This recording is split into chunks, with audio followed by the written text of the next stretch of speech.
Yeah, I think so. Mm-hmm.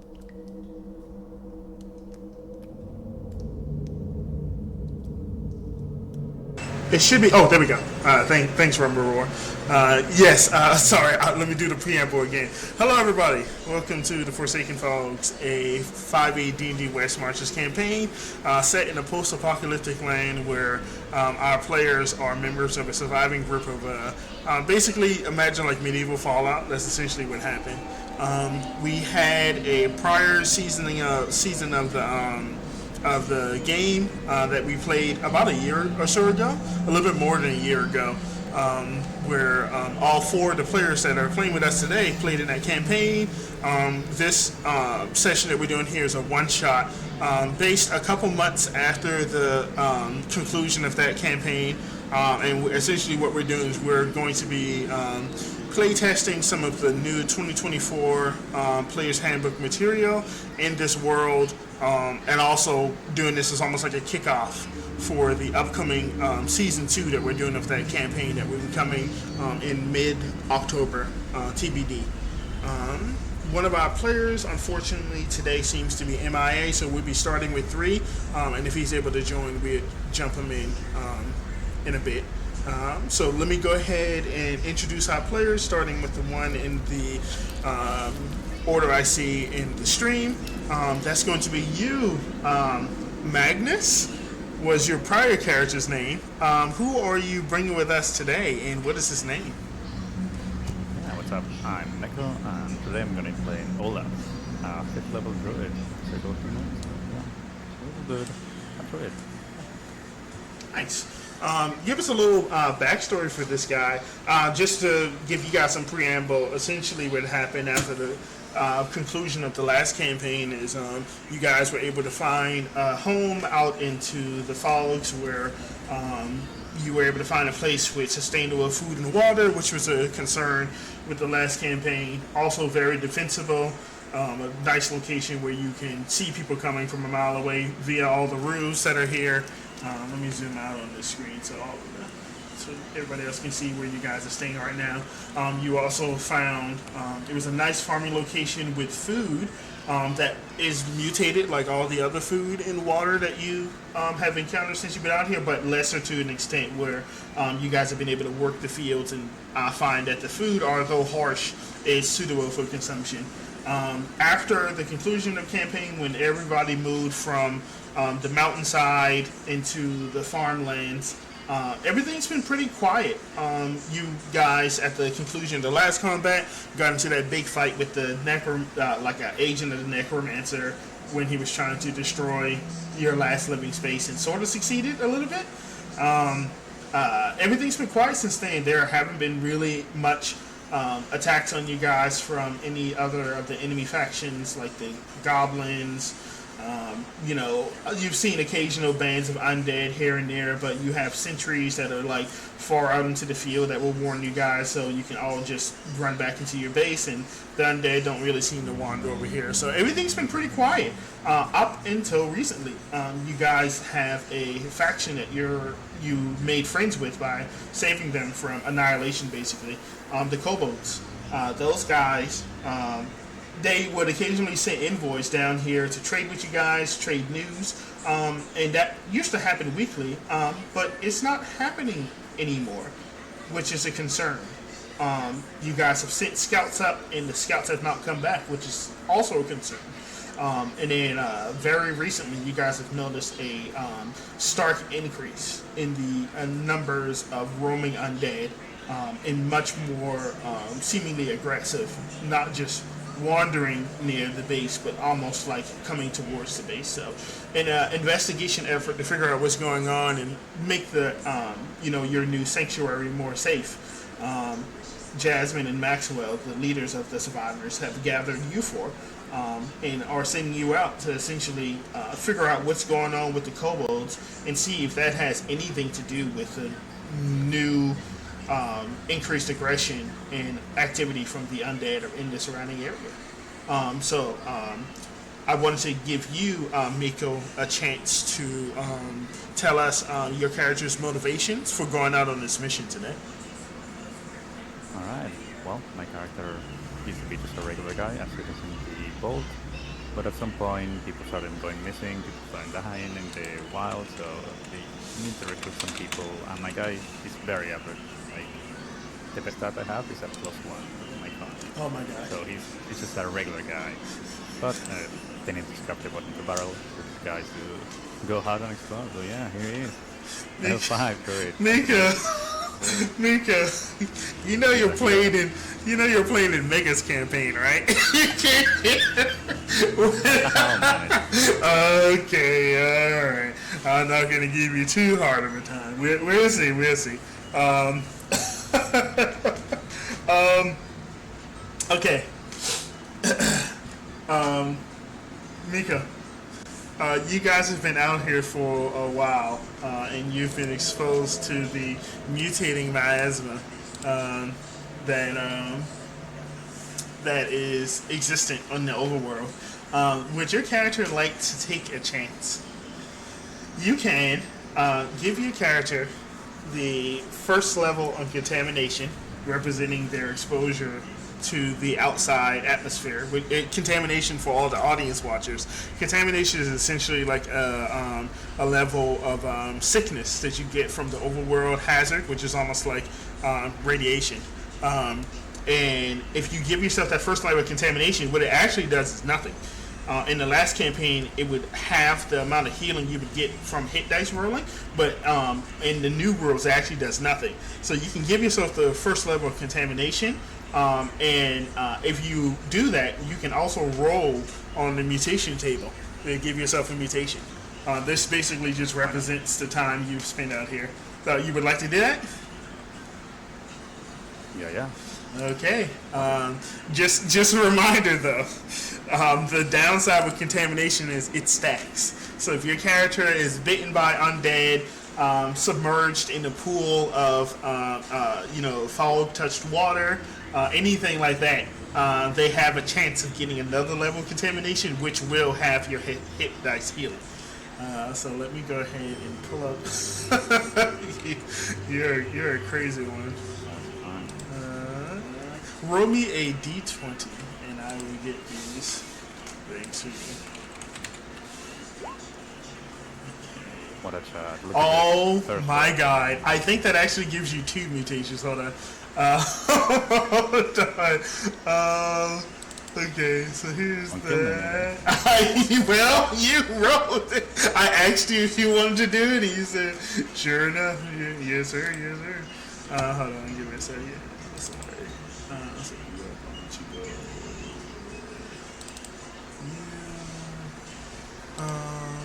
Hold on. Okay, I'm trying to find my doc from my monster.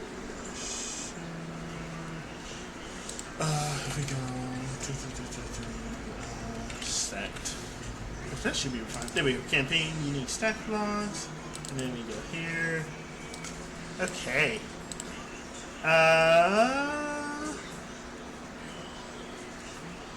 I'm sorry, Magnus. It's taking me a second to find these stars. I'm trying to think, because I had them here and then I go here, and then I go here. Let's go. I think this is it. Maybe if I do switch. No. I'm sorry, Magnus. I guess you're all excited to do this, and I might not be able to find it. Oh no. While I'm looking for this doc, I want to give the other players we had today the same. Oh. Oh no! Oh no! Oh, I see what's going on with horror. Okay, so we'll be running with 3, but I think that's totally fine. Yes, I want to give my other 2 players today the same opportunity. Would you guys like to take a level of contamination and roll on the mutation table? Absolutely not. You sure? It's nice. I mean, we haven't got the backstory yet. Part of like, I was gonna literally give him like an RP mutation to avoid Oh, okay. Give me a second.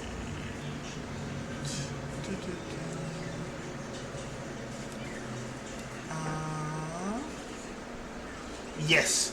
Do me a favor. Um, God, I keep forgetting your new character's name. Olaf, I want you to roll me 2d13. Alright, here goes. Big roll only. 9 and 12. Alrighty, so your first one is 9 spiked growth. At the start of each of your turn, you deal 1d10 piercing damage to any creature you are grappling. So you have spikes all over your body. And then 12. Chitinous skin. Shell-like growths appear all over your body, giving you a +1 bonus to AC. I get that. That was This bonus increases to +2 if you have 4 or more levels of contamination, which is nice. Gives you like a shield-like bonus to your character. So as you guys are standing, wait, did anybody else say they wanted to do this? Jacob, Canis? Yeah, sure. Why not? Okay. One-shot character. Sure. Go ahead and both of you guys roll me a d20 and we'll see what mutations you guys get. I said no. Okay, alright. I get you. You tried to yell at me this time. I was like, okay, you almost got me. I ain't gonna lie, you almost got me. Sure, yeah. It'll be fine. I know my luck. This is gonna I'm gonna lose both my arms. Maybe. Bolton Demon Beyond didn't cross over. That's totally fine. Let me pull it up. It was a 17. Oh, thanks for letting me know. Oh, fudge. Is there a way to see the D&D Beyond rolls? If I go into your character sheet, I should be able to see it that way. I think, right? If you pull I up. mean, I rolled the initiative before we started. It should be Nick's launch game. It should be game log. Yep. I got it. So that way I can reference your rolls. Just going forward for the rest of the one shot, just call out what your rolls are, Jacob, just so we can. Or Ravern. Beyond 20 real quick. It should like look it up. I have Beyond 20, which is why I rolled earlier and it worked. That one worked. Oh my. Okay. Oh joy. Oh, that's good initiative. Oh, Ravern, you got rotting. Your lips, nose, and ears blacken and wither. If you reach 4 more contamination levels, they rot and fall off. You can still speak and hear, however. So you have leprosy! Yay! Oh, joy. It's fine. You must have gotten some of the contaminated water at one point or another. You took like a big sip and you woke up in the morning and you had like just the smell of rot on your face. With blackened ears, but it's totally fine. Speaking of which, let's go ahead and move over to your character, Jacob, or I should say Reverend. Give us an introduction to who you're playing today and your character's motivation for going out into the fogs to do this mission. Well, he was playing a level 5 Battlemaster fighter. He was a mercenary before the apocalypse, so he's used to fighting and he's willing to keep fighting right now because no other choice at the moment. It's very much true. There's not much to do out here other than toil at the farms, or if you look up at the top of the map, you can see there are some guards who are standing out there. Those are the guards that give all of the survivors here at Sanctuary, which is the name of this little hamlet you guys have. They're standing out there to give you guys warning of any sort of danger. So probably when you're not out going on missions and stuff, you're probably serving as one of those guards. So you're probably pretty familiar with those fighters.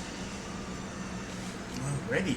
And then just to make sure I have your character's name right, is it Ravern? Yeah, it works. Alrighty. Well, thanks for joining us today, Reverend. Last but not least is going to be our barbarian of the group. Canis was your last character's name. Give us an introduction to your character and let us know what their name is. Okay, so this character's name is Kite. He's a zealot barbarian. He's basically like a cleric, like a paladin barbarian in the new PhD. Basically, he was in the vault when all the people in the vault basically had like a sink or swim moment where everybody was either mutating, acclimating to the fall, or dying horribly. He also, him and his family all technically died, but he was brought back by force. He assumed like, okay, this is some kind of demonic thing, or I'm screwed. He assumed he was undead. He definitely wasn't Asimar before he died. But basically, let's say there's a guy out there who deals with death, and the whole thing is, I really hate the undead. And you're like, okay, well, she couldn't technically resurrect him in this blighted world, but she could kind of, maybe, I don't know, put him in a spare body that she had laying around. And, obviously in the Asimar, because he's literally feeling her essence while he's like, his chest actually literally glows. Which, they didn't really have a choice with growing up, because it was like that, or like, people assumed he was some kind of weird new monster. Again, I'm assuming some of these mutations weren't exactly the prettiest. He was all non-fleshy. So there might have been a bit of, I really don't like this guy. He got too good one.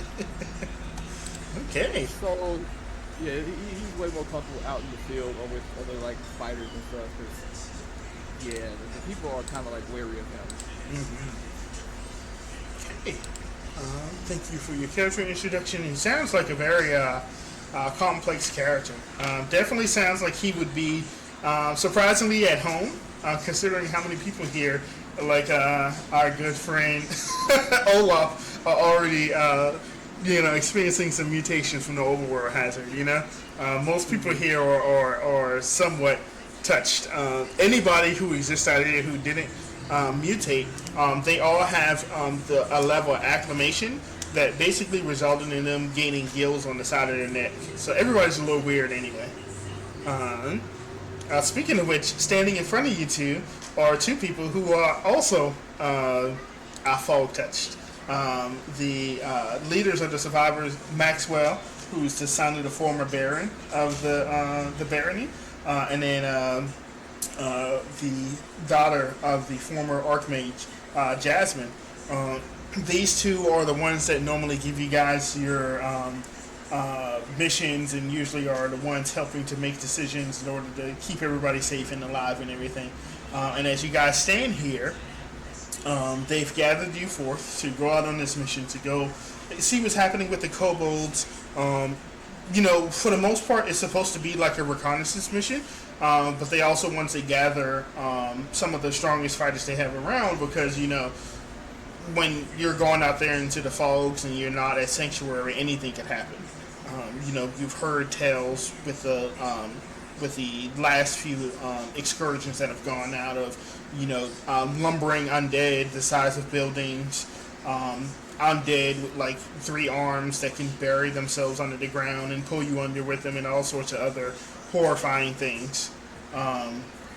Elementals that have taken the form of humans, and slimes that seem to be acting as if they're like predator animals, like a slimy panther or something like that. There's all sorts of horrific things out there, so they want to make sure not only are you guys resourceful, but you're also able to take on challenges. And as they gather you guys at the gate, they hand each of you 5 rations. Rations aren't super hard to come by here because you guys are at a farm, basically. So you've been able to work the land, and everybody has like a pretty comfortable, sustainable amount of food that they can eat on a daily basis, but they still don't have like tons of stock, like extra for everybody, basically. So they hand each of you 5 rations. Maxwell goes through the mission with you guys just like I did a second ago, and as they stand to the side, you see both of them. Back when you guys were in the vault, they had youthful, skin with like color in it, but now they're all just like everybody else. They're all pale and kind of gaunt looking, as if they've been, living out in the middle of like a giant radiated grassland. They stand to the side, looking a bit sullen as they look at the four of you, or I guess in this case the three of you, and ask you if there's anything they can do for you before you head off. Yeah. Big question. Mm. How long? Like, is this like a full like season of crop growing, or this is like directly after we got out of the fall? Like, how much time has passed? I would say this is probably like 3 months since you've been out. Okay. Let me go ahead and. I'm so sorry, Horo. I have to do this. Unfortunate. I didn't want to delete his character token, but it's better for the representation of the game, so I don't keep saying 4 people when there's only 3. Okay. Yeah, what was your question, Candice? I heard you ask about the time. Yeah, it's just time, and then I guess if he has like a now I know that I guess a more pertinent question will ask Jasmine. So is this? Do you see anything as kill on sight if it's undead? Like attempt to talk or is anything else? Or is he's heard about, for example, some of our warriors getting attacked on sight, or I'm trying to negotiate possibly about like hobgoblin monks. So he's like, okay, well, he's like, if it's go time, he doesn't know exactly why he's been resurrected and stuff. So he's like, I feel he doesn't want to act pissed off with resurrecting him by being too passive and then getting unalived again. So he's like, hey, if I have to go Doomslayer just to keep living, then that's kind of what I'm going to do. That's fair. Yeah, she kind of, as soon as you say kill on sight, like she puts her hand, by the way, just for anybody who is not very familiar, Maxwell is a human. He is dressed sort of like a monk. He doesn't wear armors, but he also wears an amulet of Bahamut on his chest. People know him to be a paladin of some sort, even though he seems to be unarmored, which is a bit odd. Jasmine carries 2 hand crossbows to her side, and she also dresses like she is like almost like a noble of some sort. She wears like a big fluffy I don't want pompadour keeps coming to my head, almost like a ball gown, although it's being like, parts of it have had to been sewn together, living out here and roughing it in the post-apocalypse. She's not nearly as clean as she used to be. She's also a halfling, and she used to have like a vibrant orange skin that's become pale, due to the exposure to the overworld hazard. And she puts her hand in her head as you say kill on sight, and she says, have we learned nothing from the last incursions several months ago? We do not need to make enemies where there are none, and if we could keep it that way, that would be great. Of course, undead cannot be reasoned with, so if undead become a problem, kill them. Otherwise, my advice would be to avoid killing things that don't seem to be undead, unless they attack you first, of course. All he hears is that loophole at the end.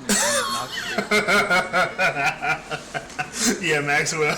He kind of grins a little bit because he was the one that had to deal with all of the shenanigans from the last time where you guys were killing things that you weren't supposed to, or making enemies, or reacting to things. So he doesn't give you too much of a hard time, but he nods along and he says, likewise, I agree with Jasmine. That advice. If things attack you, defend yourself as you need be. But for the most part, this is supposed to be a reconnaissance mission, not one of a warpath or conquest. no, he looks at his 2 companions, far more mutated than him. He's just as mutated, except he looks like there's like a light coming out of his chest, eyes and mouth at all times. As Amar. So, Yeah, so he, it's hard to sleep now. He's very low on actual sleep, kind of wired up and, hopped up on holy energy to not be insane. So he's like, he looks at them, he's like, nods his head, like, this you guys' first time out, or? Yeah, pretty much everybody here probably wouldn't have traveled out on any sort of excursions before. I think one person who probably has at least stepped outside of Sanctuary before is probably Ravern, just because he's part of the guards. So if there are any undead that seem to be nesting nearby, he would be part of the guards to go out there and sort of clear them out before they become a problem. But other than that, you guys probably, for the most part, stay on the inside to avoid any sort of conflict with the other factions that are pretty close nearby. Also, you guys would know that the apocalypse came pretty quick, so not a lot of people had a chance to escape. So a lot of towns were so full of people when those people got blasted with whatever sort of things would turn them undead. So you know that like the towns are chock full of undead, as if they were, still full of people. Basically, most of the people that are in the towns got turned undead. So we're talking like hundreds of undead crawling around, sliming around, digging around, flying around. There's some flying undead as well. All sorts of things. And your place is actually pretty close to an undead town. So for the most part, people have to be authorized to leave so they don't accidentally kick that hornet's nest and bring the entire town down upon your sanctuary. So for the most part, people probably don't travel out. But with that, Jasmine and Maxwell steps to the side and ask you guys if you have any other questions. They got some from Camus just now. Do we have any from Ravern or Olaf? None from me. Alrighty. So step to the side and you guys walk forward. You can see in the fields in front of you some of the citizens, some of the survivors of Sanctuary working out there, working the fields. There's a weird... all of the fruits and vegetables essentially got nuked by the apocalypse, so they're all mutated to hell. Like the wheat is blue, and it's both slimy while also dry at the same time. Or slimy and, what would you call it? Almost feels grimy to your fingers. Almost like you're playing in like wet sand. So them working the fields, they have to be specialized in working with those sorts of things. Ooh, 1 second, guys. Hold on. Yeah, pretty much, yeah. Like I said, like grits. 1 second, guys. That's Oreo.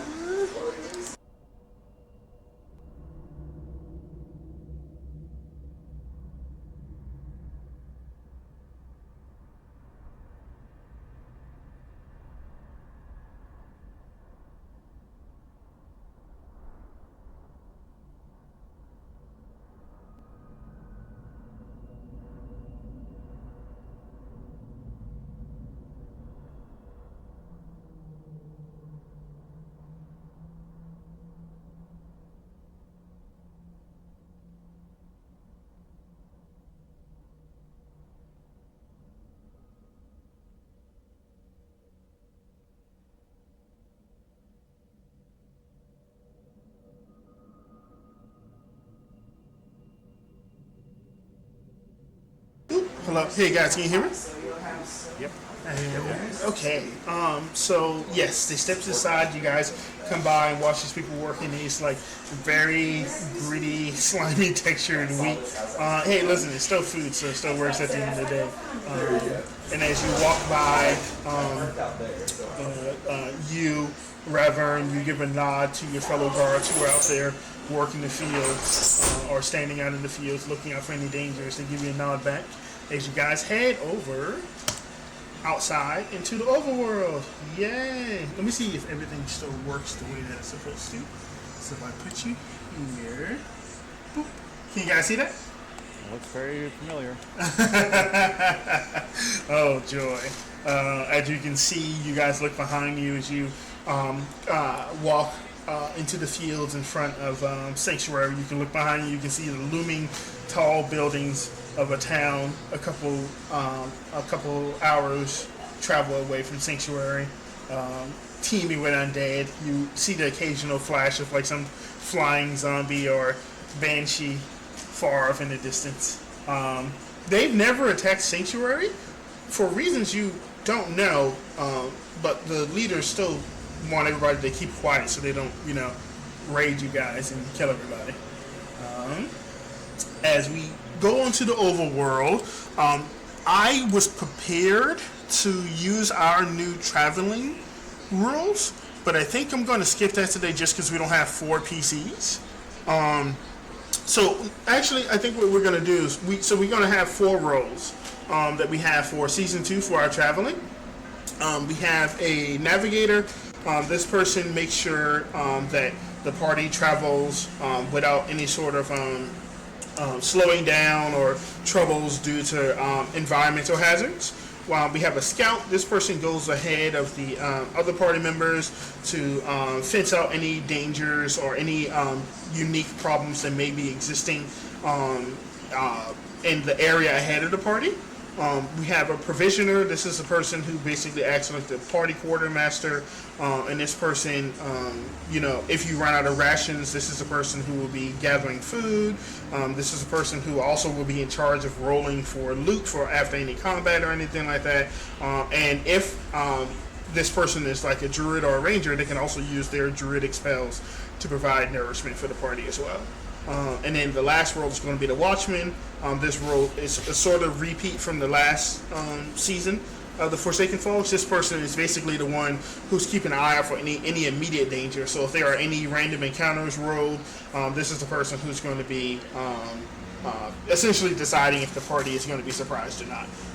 So who amongst the party would like to do what role?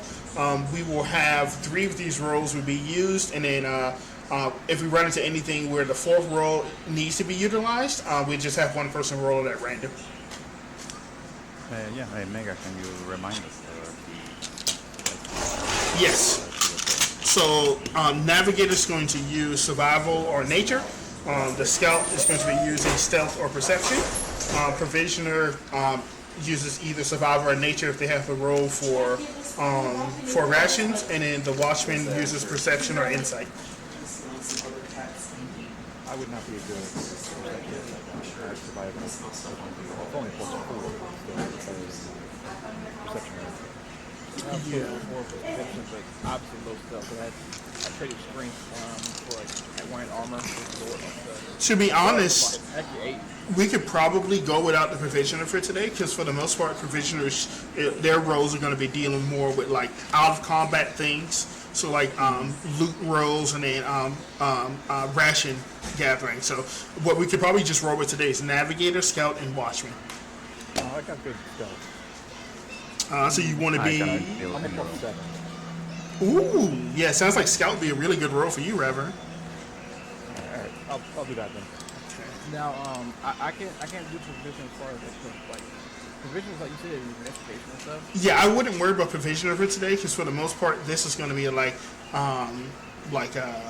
gathering rations and rolling for loot. So for today, that'll just be the party roll. You can choose between Navigator or Watchman. Navigator is using survival or nature, and then Watchman is using perception or insight. Watchmen, these roles basically determine if you're going to be like surprised during a random encounter or not. And then Navigator, these roles are basically going to see if your travel is going to be impeded or not. Yeah, I'll do the perception roll, and then I can also carry any equipment that anybody needs. Like anything we find heavy or anything like that. So it sounds like Olaf is going to be Navigator. It sounds like Ravern is going to be our Scout, and then our Watchman is going to be, is it your name, Kite? Cool. Alrighty. Who's wondering with danger six factor into this at all? No. Unfortunately, class skills wouldn't help at all when it comes. I mean, it'd help if it comes to like a surprise attack, and you yeah, exactly. But as far as like the roll itself, it wouldn't help. And then we need to choose our pace for today. So we have 3 different paces. We have the careful pace. You move it 2 hexes per day. Your travel rolls are all made at advantage. and you can forage normally. We're not worried about that today because we're not foraging, unless we run into that at some point. If you guys somehow manage to go through 5 days before you make it back, we'll deal with that. You can move at a normal pace. There's 3 hex movements per day. Your checks are made normally, and forage rolls are made at disadvantage. And then you can move at a quick pace. This is 4 hex movements per day. Your checks are made at disadvantage, and foraging is not possible with this roll. So what would you guys like to do today? How far are we from the place we have to go? Like, if you move normally, probably 5 days. Maybe a little bit over 5. Alright, I think moving normal is fine. I think normal. We're a small 3-person squad. Like normal makes sense. Okay. Let me go ahead and jump here. Okay. So Olaf, Ravern, and Kite, go ahead and give me your rolls, please. We are looking at, yes, so we got a stealth 20 from Ravern. We got a, oh my god, Jesus Christ. Good job. Okay. SEAL team. It helps. It helps that like Kite is basically a walking lighthouse until he turns it off, kind of. Because ironically, this is a barbarian with the light spell. So I'm assuming he just like taps his chest a few times and then like it kicks in. Okay, so what we're going to have is we are going to be doing this this one shot in essentially 3 phases. I guess technically 4, but that might be a problem for you guys at a later date. So we're essentially going to keep these rolls, even though days are going to pass. We're going to keep these rolls until we're done with phase 1, essentially. Olaf, Ravern, and Kite, you guys do one hell of a job, even though this is really like your first time really scouting beyond the boundaries of Sanctuary. You step into the fields that you crossed months ago when you first left the safety of the mountainside. You step into that familiar petrified grass, hearing it crunch into dust underneath your feet. Looking about, you can see like very scantily some trees dotting the landscape, but for the most part just empty grasslands. When you look to your far north, you can see just like the hint of the large buildings and walls that line the capital city of the barony. But you know your path is not straight north. You will be traveling basically like northeast. So you want to stay as far away from the city as possible because you know there are tons of undead there. So Olaf, you rolled a 21. You passed the area DC by 5, so you can actually move 1 extra hex per day. Olaf, so today you can move 4 times instead of 4, or 4 times instead of 3. So let me go ahead. Can you show me, Olaf, where you would like to move? It's this way, right? No, you actually want to be moving northeast, not due north. Ah, yes. Yes, you want to be avoiding the cities. Yeah, and that is this way. Alrighty. Oh, and I don't think you have control over the team. Let me see if I can fix that for you. Then let me see. Can I do? Oh, okay. Alrighty. As you continue traveling north, you see the occasional small wildlife that's just as mutated as Olaf. In Ravern, you see like a zerd, like a very pale blue 6-legged skunk, moving across the grasslands. Occasionally you see a pale blue bird with eyes that look like they're like cataracts, but can see you, and just looking in your direction as if it can see you, flying by. All sorts of mutated creatures. I think a few of you that played last time, everybody played with me, you guys know there are some like large dog-like creatures that move across the grasslands as well. Nothing comes to accost you during this part of the day, however. Go ahead and move me a second time, Olaf. Aye. And we are going to the old place Mhm. past the river north? Yes, yeah, that which is like north, like northeast. Alrighty.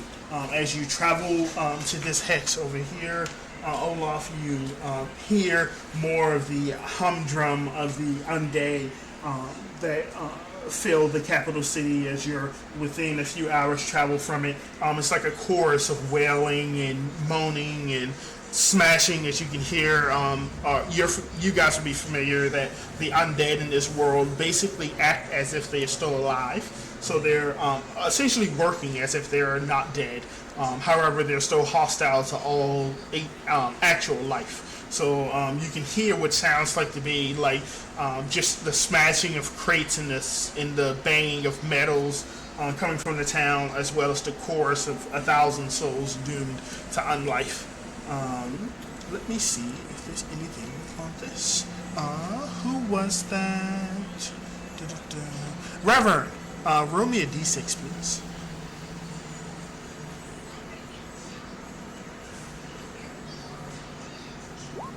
Alrighty. This chorus of undead comes to like a peak, as you can see, what seems to be almost like a roving band of undead. If you peer at them for long enough, you can see they almost look like they would be like traders. There's also like an undead horse saddled with rotting bags with things falling out of it as they're traveling out of the town. They are coming in your direction, and you guys manage to lay low in the petrified grasses, watching as they go by. Fortunately, they don't come within eyes of earshot or able to see you, so they pass by. Going up north, you can see like the tips of a bridge up there, and you can see them travel in that direction, but they do not accost you on this day. Go ahead and move me that third hex movement for today, Olaf. Alright. Alrighty. Yeah, now you're able to see in full vision the keep that's part of the Barris, the Drillus Barony, the capital city. You can see that stone keep with its large walls towards the north part of the city, peeking over the walls. And you're able to see the bridge that crosses the river that travels through Drillus City as well. During this part of the day, you can see when you're out and about in the overworld, there is no real sun because everything is covered in a thick layer of fog. Essentially, the way that you know that it's daytime is you're able to see, period. And then there's like a vague orb that floats in the sky. 1 second, guys. Hold on.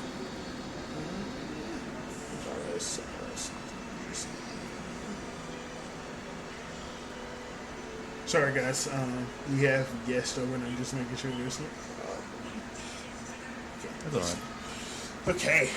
Yeah, as the light levels in the area around you start to dim down, you know that it's getting ready. It's getting close to time to call it camp for today. Go ahead and move me one more hex movement for today, Olaf. Alright. I'll ask you again. Do you wanna go closer to the boat, a bit more east? Or do you wanna just pass this bridge into peakable territory? I'm thinking like just in case like something comes out of that city, they are great. Alright. Yeah. Do you wanna go to west of it? Or just straight east?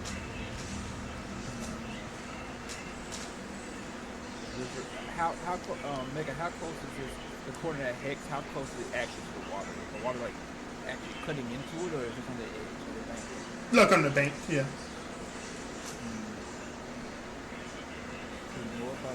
We should know about the weird jelly water, right? Yeah, everybody would know. Even the water that you have at the place is still kind of chunky, would be the best way to put it. But it's a little bit more drinkable. But you would know that the rivers are like way more gelatinous than those waters, or not at all consumable for, what would you call it? Good for like existing life. case, he kind of fine with either, but probably would prefer. Yeah, we're gonna have to cross a bridge and there are towns near this bridge and the next bridge. So Maybe here. I think it's fine to cross here.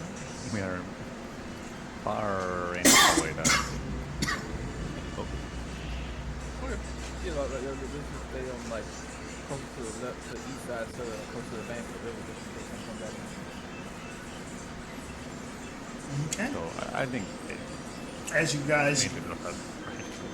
as you guys in your first day of travel, you bring out your tents and your rations. You set up camp, and you're able to end your first night.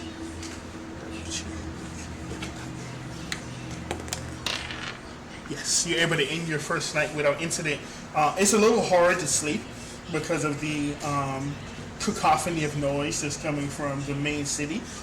It's a little hard to sleep normally because you guys are already near like a town that's full of a lot of undead, but this one is more numerous than the last one. It's the capital city, so it's at least 3 times as big as the town that your sanctuary is located nearby. So the amount of groans and moans and gnashing and roars is 3 times as loud. You can feel it in your sleep. Like each time one of these roaming bands come by, you can feel their cacophonous moaning, like sort of vibrating in your bones. So this first night of sleep is probably not comfortable, but you're able to do it nonetheless. As you wake up in the morning time and you're able to see around you and through the fog, you can see due north a farmstead. That's a pretty large farm that's well known for being like a den for undead. In particular, this den. Let me see. Yes, this undead nest seems to be known as a spot of concentration for undead. A while back, the adventurers that used to come out of here used to go there and sort of clear them out. But the more they cleared them out, the more it seemed to come back and replace them, and the stronger the undead that stayed there became. So a while back, it was decided that people weren't going to do that anymore to stop making the problem worse, basically. As you see in the morning time, you can see undead doing a very similar thing that they were doing in town the evening prior. You can see some undead shapes in the fog, looking like they're pretending to till fields. It's very strange. But Olaf, as our navigator, go ahead and move us your first hex movement today. Just a reminder, you rolled a 21, so you get to move 4 hexes per day. Alrighty. As you cross the bridge, Olaf, you actually find that this bridge seems to be inhabited by a large amount of undead today. Yes, there seem to be the undead travelers or traders that you saw before seem to be stuck on the bridge with other undead, and they're all congregated. Can you see my ping? Yeah. Yes, sir. In this hex here. And when I say a large amount, I mean we're talking like tens, if not hundreds. All shapes and sizes. You've heard of ghouls, which are undead, whose finger bones have started protruding from the skin and become sharp claws. Large ogre undead that seem to be carrying rotted boulders or rotted barrels over their shoulders. There seems to be a large congregation of undead on the bridge today. You see this before you actually start traveling on the bridge. Would you like to move in a different hex instead of that one? While we're feeling and we think we can sneak through. You wouldn't be able to sneak through, is what I'm saying. If you want to go through here, you would probably have to fight them off. Alright, let's go through the room. The next one. Yes. Alright. As you travel over here and you see those undead doing as they would be doing in life and tilling the fields, you see a strange sight. You see in the middle of one of those fields, what looks to be a large gathering of goblins. From where you can see, they're still a ways out, quite a travel out. But you see them traveling north, almost like giving the undead a wide berth. And as you see them traveling, you also hear like a goblinoid yelp. And as you do, as you hear this yelp, they disappear behind the fog bank. You notice that the fog bank that they disappear behind seems to be way thicker than just the general fog that's around you that's blocking your vision. There seems to be a fog bank that started behind the undead that were on the bridge, so you couldn't tell exactly how much numbers there was, and it stretches all the way across the majority of that farmstead, all the way to the edge of the mountain you can see on your far right to the east. Well, that's not good. You can probably skirt around as much as possible. Well, I think it's just in the way. It's from the river to the mountain. The mountain is huge, so it will take us like a week to go around the mountain. Okay, Mega, remind me, what did the goblins were doing in this town? You saw the shapes of what you presume to be goblins because they were pretty small. You see in front of you, going from your location, which would be basically south of the farm, going up north into the farm, seems to be a weird, you would almost say like slime trail, but it's not slime. It's like the ground is warped behind it. And you saw a decent contingent, maybe 6 figures, traveling north, and they seem to be carrying something that was like wiggling. And this is familiar to like reports we got from down south where there was like numerous trails going in all directions.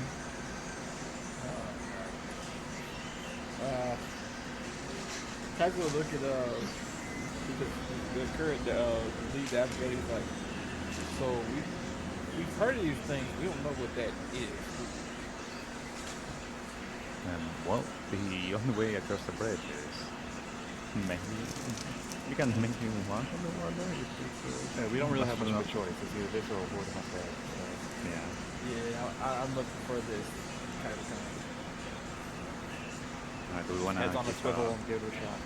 do you wanna get close to the mountain? Or do you wanna go? Yeah, I would say it's skirt around towards as thin as they could be, and I imagine it's thinner towards the Yeah. Alright. No, exactly. Alrighty. From here, you can see on the precipice, on the incline, going from the grasslands into the mountainside where you guys used to stay, that familiar mountain cave, where inside sat a magically protected vault, like a bunker, that housed all of the survivors, basically. That's how you guys were able to stay alive for the 7 or so years that you existed without being mutated by this overworld hazard. Of course, now you can see from Olaf and Ravern that's changed quite dramatically. But yeah, as you travel across the grasslands, getting close to the mountainside, you stop stepping on petrified grass as much as you start stepping on rocks and rubble, going more into mountain land than you are grassland. And that's your second hex movement. Does that give me one more? Olaf? Okay. Here is where you are going to run into something interesting. Okay. Interesting. Let's go. Sure, there's gonna be friends of pressure. Ooh, wrong map.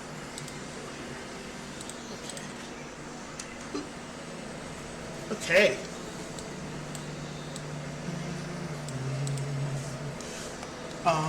Our scout, Mr. Ravern, you rolled for us a 20.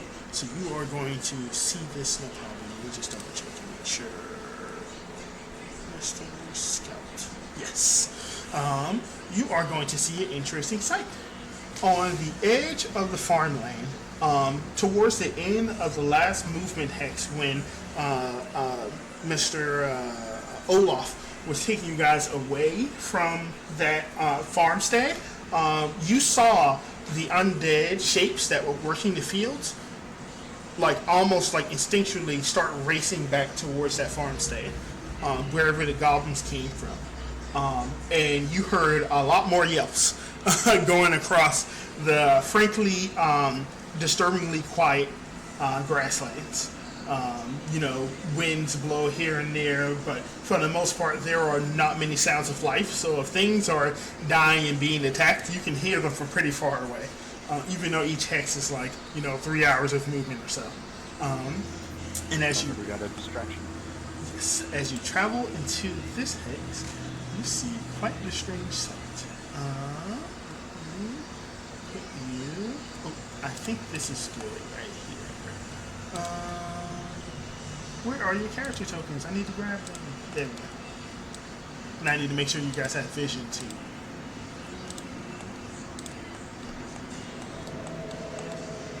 You are going to see what appears to be a large contingent of goblins. Boop. There are your tokens. And I'll make sure to put them at the bottom of the map. Like here. So you have cover and it makes sense why you wouldn't have seen these things. I need to fix the vision on your tokens so you can see everything. Let's do bam. Okay. And let me drag you guys over to this map so you can see.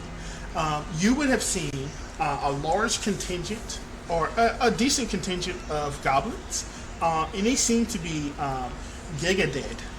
You guys over so you can see what I'm talking about. Boop. Oh, you guys don't have any vision, do you? Nope. Yeah, let me fix it for you. If I can All the light is gone. Oh no! Place light. There we go. And then I can give you guys control of this light tokens. So you can see controlled by all players. And then let's give this light 500. Whew. Can you guys see that? Yeah. Yeah. Yeah. You guys see this sight. Wait. Like this. Yeah, there we go. That would be way more apt. As you're traveling from the grasslands, you would see quite the interesting sight, Ryvern.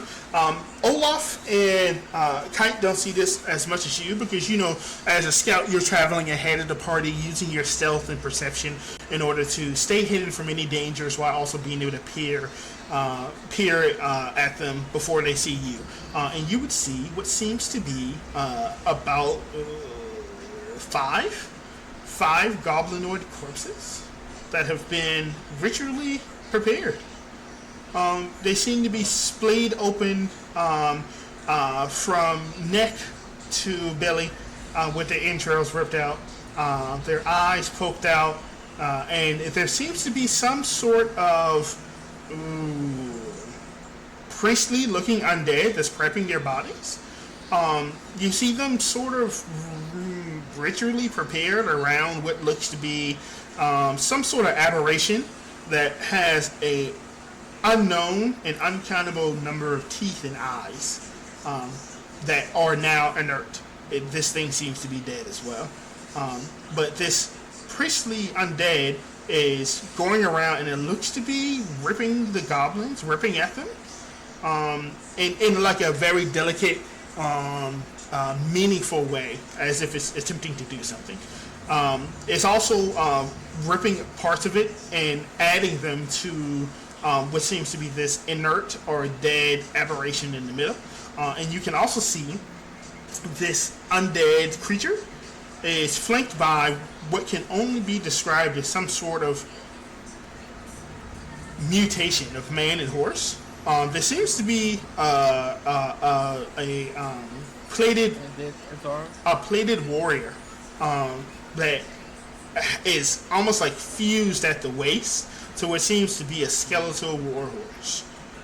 They seem to be standing vigilant, not really doing anything. And you can see who is our watchman for today. Well, we get to that. We get to those details. You can see beyond the skeletal warhorse. There seems to be another goblin that the only one that you can see that hasn't been like ritually ripped open. That seems to be tied to a tree. I don't think we want to let this thing finish what I was trying to do with this. Yeah, he Kite looks to you and he's like, he sees the crossbow. He's like, okay, do you prefer to fight at range or Yes.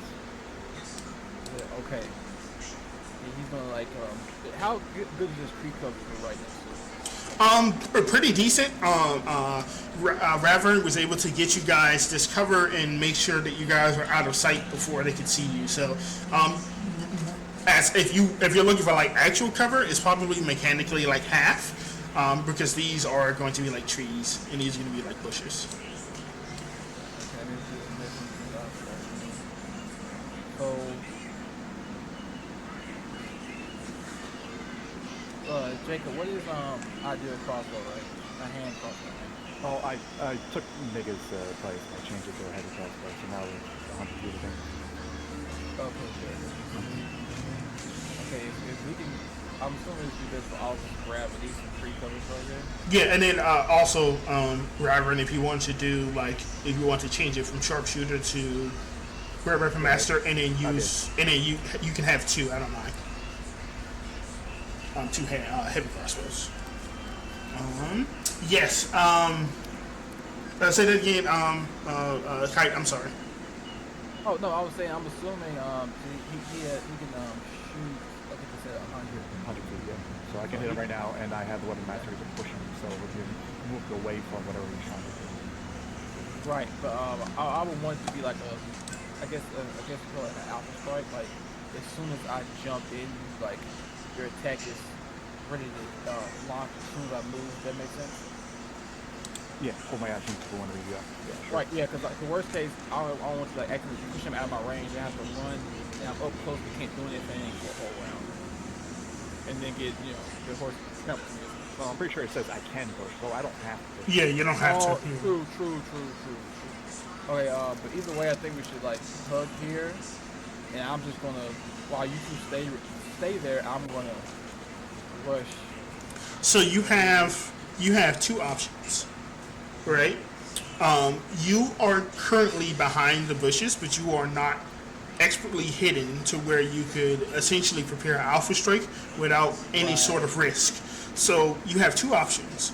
You can use your watchman's role in order to essentially set up a way to attack these creatures before they can notice you. I have a set DC for that. Or you can, using the navigator, because they're adept at being able to travel without running into any sort of environmental hazards, you can use the navigator's role to stealth by this encounter without getting involved. So you have two options. You can use your watchman's role to set up a alpha strike essentially to get a surprise round, or the navigator's role in order to just not even deal with the encounter. Okay, definitely gonna do the first one. That's like the second one. We Yeah, I don't want to think that Yeah, I think it's good. is this aberration that now we know for sure this thing is the thing that makes slime trails now? Now we're up close on it. Oh yeah, the trails led to like the northwest, and then you can see they lead back here, Gotcha. coming from this direction. How close does the thing look like to be finishing what it's trying to do? 3 out of the 4 goblinoid corpses have already been like ritually cut open. There are 2 that are not quite done yet. These 2 here. Okay, so basically, Kite turns to say that I'm gonna go in and focus on the person running the ritual. If you can, focus fire. So he's just gonna call it a centaur, like shorthand. But focus fire the centaur. If you can, whittle him down as much as you can, or even keep him off me while I focus this guy right here. Alright, sounds good. I kind of feel like it might be a better idea to just blitz the caster now to get him off the field as fast as possible. I'll try to take care of Okay. these, so you can focus on the justice. That works. As long as I can single focus him like hard, then I should be able to at least. He shouldn't be able to do too much concentration. That'd be kind of crazy. But Alright. either way, what roll do I need to make for us to like jump this guy real quick? You already made it. Your Watchman's roll for today. It's going to work for this as well. I believe you got a 21 for your perception. So this will allow your party to navigate the battlefield in a way to not accidentally step over any rocks, break any tree branches, and allow your characters to get within position. So go ahead and move your... you should not have control over your tokens. Give me a second. So that way you can actually move them. So we go here, and then... So you guys are free to move your characters in whatever position you would like for them to be during your surprise round, and then afterwards we roll into initiative. Alright, I'm basically fine where I am. yeah. I'll take over and the tree.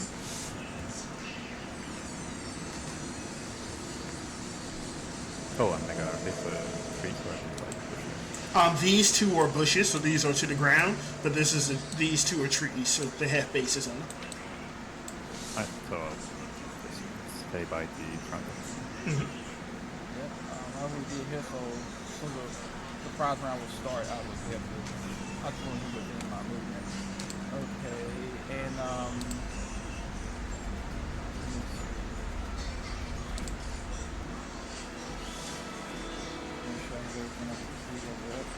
this is the one thing that isn't rolling with roll 20 is all my damage, but I'll just put in the chat so you can see it. The main thing I'll be using is Inner Radiance, Ooh. and that stacks with the Celestial Revelations is a passive 3 extra damage radiant, but the Inner Radiance adds another 3 if they're close to me. within 10 Yeah, feet. the revelation does it once a turn on that guy, but the radiance does it within a range. Yeah. So, two different things.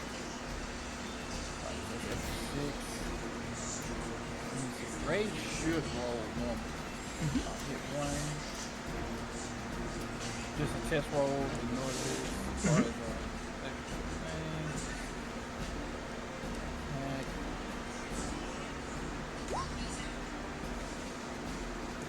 Slashing, divine fury, rage. Okay. So I can work. Alright. So immediately, especially since you have him right in a great spot, right when he's at this corner. Yep. I would immediately pounce on him. I don't know. You need to charge defeat the charge, right? Yes. Gotcha. Just making sure. All right. So charging. He's already raging. He's gonna jump right behind it, especially if he's literally facing this pile. He's gonna really run up close guy right behind him. Yes. All right. First thing that will happen. You slash with him. His first weapon. 24. Ooh, 24 definitely hits. Okay, let's see if his ass is right. Okay, so it's gonna be 2 from rage. And Divine Fury only works with the first attack.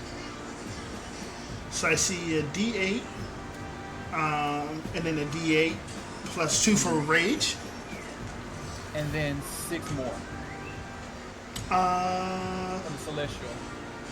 Where does the extra D8 come from? Because I see 2 D8 right now. It's a D8 plus a D8. For the Divine Fury. I see. Okay. Yeah, but it only works once. It's rolling it. I should be able to disable it now. So Gotcha. 20. Yep, there we go. Alrighty, your first strike does 18 damage to this creature. As you strike it, it slowly turns around. You can see this creature is definitely undead. Its skin falling off, its bones bare, and it wields a staff to its side. You can see it in surprise, as if it did not expect you to be here. All right. Okay, that was my first one. It's Vex proc, so now this second attack should have an Okay. I see you say 24 with Celestial. Oh my god. So yeah, so Celestial is that's 6. So Well, the second one will only take at the end. right, okay. So I'm not gonna roll that again. I'm gonna roll. Sure, go for it. So you can ignore the Divine Fury this time. Mm-hmm. It only hits on my first step, which yeah, it's stuck anyway. Oh, it doesn't roll in. Okay, it's perfect. It ignores it. It works. Okay, So that should be 15 points of damage total. yes, sir. Alrighty, this Alright, creature and- immediately goes to death's door. All right, and now the dual wielding. Mm-hmm. I will now roll my. This is a Nick weapon, so it doesn't count as a bonus action yet. It's still part of the full attack. Oh. So then my sickle swings with advantage. Mm-hmm. Okay. Oh my god. I'll keep the 23. Sure. And, you see why I named them these. Alright, so that's 6 plus 3 would be 9. Oh. Actually, the other one was 18. Where's I the- got 3 special. Where's the 3 coming from? Oh, the radiance, the celestial radiance links to my body right now. The 10 feet radius, It looks like the it. inner radiance. Oh, That the only happens at the end of your Oh, turn. once, yeah, once every turn, once every turn. Okay. At the end of your turn, yes. So this would just be 6. Yes, sir. Alrighty, this creature has 1 HP. Well, it's about to die, so I get one more Nick attack, because that didn't count as a bonus attack. Jeez. Okay, go for it. Okay. If it hits. Oh my god! Jesus Christ, bro! Okay, yeah. With that one, he spins and beheads it. This undead priest takes 2 attacks from the back, turns to blast you with necrotic energy, and you behead it. And as you do, you pull your swords out, and its torso falls towards the ground. A bluish ichor leaking from its body as it dies. You kite yelling, fight back. Fucking Alrighty. Is that it from you, Kite? That means Jesus Christ. I was here, but I had about 15 and a half, I think, 40 speed. So actually, yeah, he's gonna actually move up to screw that this guy charge me or something crazy like that. Do I move too slow or something? I can still spell on this guy. Oh, if you were talking about beforehand, it's different. Okay. In that case, you'll move over here, just so this guy doesn't even think about coming towards y'all. Yeah, I get like right here. Alrighty. Who wants to go next? I'll let it be too long. Yes, sir. Alright, I'm gonna cast cool spell. Ooh, Spike Growth. Okay. So it's a 20-foot radius, so it's a 44 diameter. So yeah. Yeah, do you want me to set it? Sure, yeah, go for it. Yeah. Here is 5, 10, 20, 25, 30, 40. Yeah, I think I had it right. Should be something like that. Can you see? Yeah. I think it is something like that. Imagine more to the right and down a little bit. Yeah, I can move it afterwards. I was just wanting to try it first.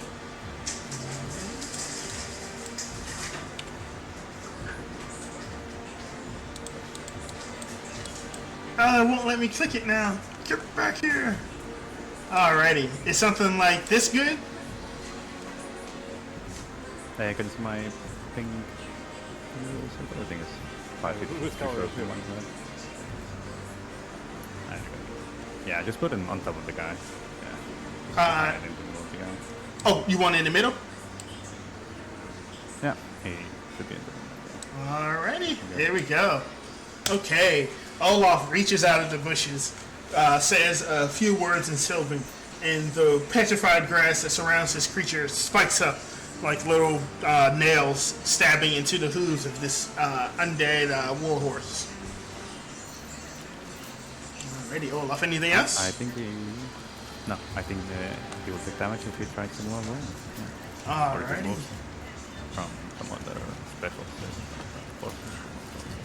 Rever, Alright, I'm just gonna take my crossbow and shoot him. go for it. Technically, it's two different creatures. Which one do you want to attack? The rider. Alrighty, 28. Let me check Rider AC. It's definitely going to be a hit. Give her some damage.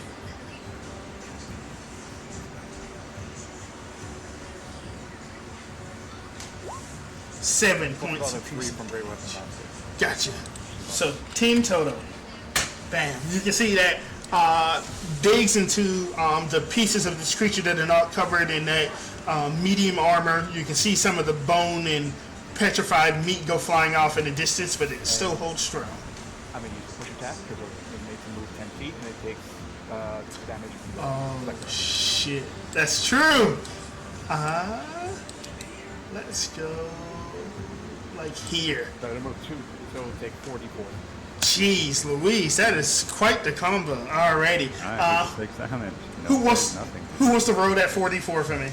Oh, his battle. Alright. So that'd be 4 34, that's that. plus an additional 8 points of damage. Oof. A decisive strike, but they still stand. Oh shit. Oh, 19 is a hit. For 9 damage. Jeez Louise. -9. Alrighty. You see this creature takes 2 heavy bolts from your heavy crossbows as you shoot one, stow it, and then draw another and shoot it again. And this creature slides backwards once, the hooves on the skeletal warhorse chipping away at the petrified grass as it takes a decent amount of damage but stays strong. Alrighty. And with that, let me get one more thing for you guys, because there's some bad things that's gonna happen. Okay, really bad, not good, super bad thing. One more thing. Grab that, and then let me come over here. Make sure I'm on the right layer. So you guys. Okay, with the death of the priest, as its ichor blood dribbles onto the aberration, you see what looks to be almost like a gasp of air escape the different mouths on this gibbering mouther as we get boop, what seems to be a creature made of the fogs itself raises out of this gibbering mouther and screeches into the air, a deathly moan racing across the grasslands. As I want you guys to click your tokens and roll initiative for me.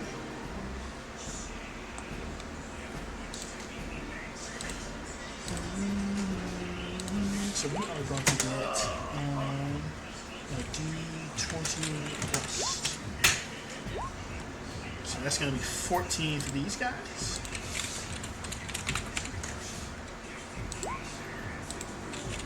Alrighty. And then let's do descending order. Okay, initiatives rolled.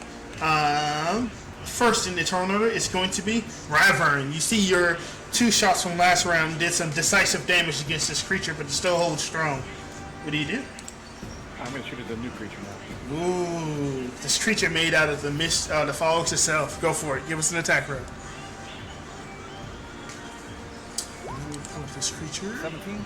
Make sure the AC isn't going to be a problem. 17 is going to be a hit. I'm going to hit him and then I'm going to push him back. It'll be 11 damage and then push back. Yes, what you will notice is that your push attack doesn't trigger on this creature. It seems to be immune to movement. Also, your attack does not do as much damage as you would expect it to do so. So that was 8 plus 3, 11, so there's going to be 5 points of damage to this creature.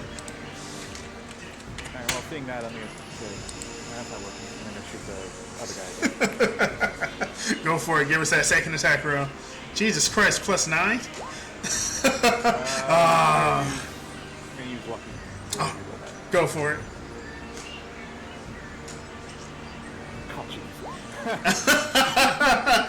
Oh yeah, unfortunately, both the horse and the rider have higher AC than 11, so your attack pings off of the rider's armor as you see him take a huge greatsword off of his back. Alrighty, Reverend. Anything else? No, I'm good. This rider, as he takes his huge greatsword off his back and it becomes his turn, you can see him. It's mostly skeletal, this rider and this horse, but they have azure blue pinpoints of energy within their eye sockets that almost like move like eyeballs. And you can see him look around the battlefield and then gaze upon itself to realize that it's standing in difficult terrain. So we are going to get some movement. How much movement does a warhorse skeleton have? 60 feet. So we are going to go. Boop. I feel so bad. So that's going to be 5. So that's going to be D4. It's 10 feet of movement. It's difficult terrain. Yes. So that's going to be 10. So it takes 5. Let's go here. That's 5. And then we're going to go one more. So that's going to be 20 movement. Give me another D4. 2D4. Yeah, sorry. Jesus, Warhorse is not looking so good. Okay. -4. Alrighty. And then... Alright. One more. Give me another 2D4. Oh my god. Ouch, owie. This Warhorse is on the precipice of death. And I don't believe they take damage moving out of Spike Growth, right? They don't. Okay. Yes. So that was 30 feet total. So it's going to go. It has 60 foot of movement. So let me grab these two. It's 30. So it can move another 30 here. And then the warhorse itself can dash. So it's going to dash. Yeah, Kite, you're right there. This warhorse dashes straight up to Kite. Moving around the spiked roof, and then the creature on its back is going to make 2. I think just 2 attacks at you. Give me a second. I want to make sure it's not going to like one turn you, Kite. Yes, it's going to make 2 attacks at you. Let's go 2d20 plus 6. Okay, so the first one is going to be a 9, which I believe is going to miss you, Kite. And then the second one is going to be a 22. Alrighty. So this creature is going to do... let me double check and make sure. Let's see. Where is it? There is some interesting discussion. Okay, Kite. You see this creature's greatsword is like serrating. On each side of the greatsword, they're almost like teeth from like the jagged metal that's on this. So you are going to take slash 2d6 plus 10 points of slashing damage. And then I want you to notate that you have 1 stack of bleeding. So every turn that you take, you are going to take d6 points of slashing damage for every stack that you have, and then after your turn ends, you lose 1 stack. So right now you have 1. Let's see. Okay. And that's it for his turn, and the warhorse turn as they race towards you. This creature here is going to...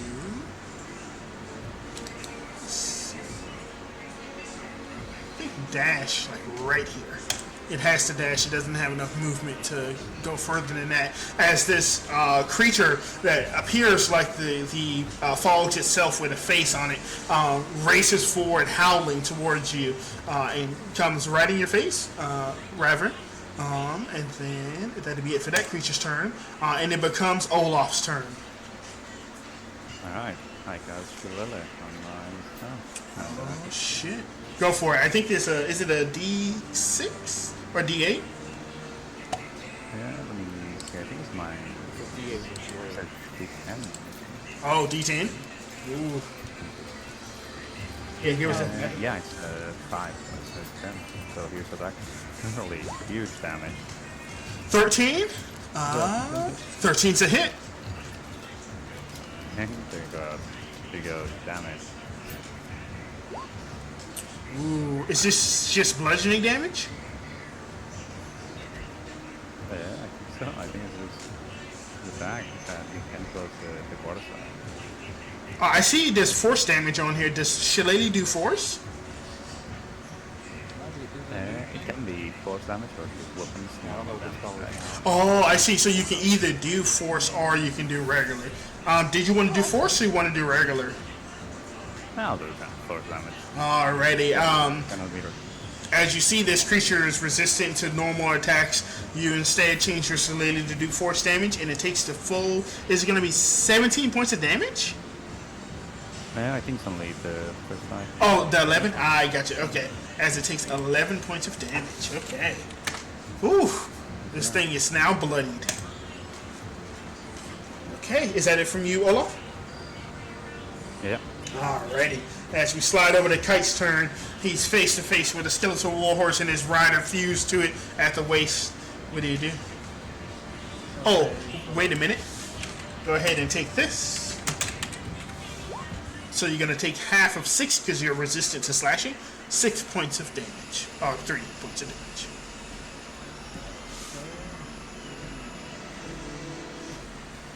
So first off, he's gonna use bonus action Warrior of the Gods, and I'm going to roll 2d12 to heal myself. Go for it.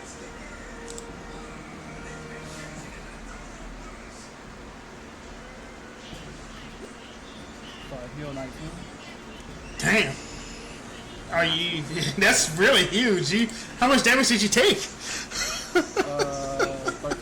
I gotcha. Alright, back to full, and then I'm gonna attack this guy right here. Alrighty, give us that attack roll. Or attack rolls, sorry. Divine Fury procs again as we move around. Oh no, yeah, Wait a unfortunately. minute. Thankfully, this next one's at advantage. Why would it be at advantage? Vex. I think you have to hit for Vex to trigger. Oh, never mind. It's all good. 21. 21 hits. Alright. That's 18 damage. Jeez Louise. Who are you attacking, the horse or the rider? Because they technically have two different health pools and ACs. The horse first. He's the one running across the fight, though. Did you just kill the horse? 21? Did 21 kill it? Yes.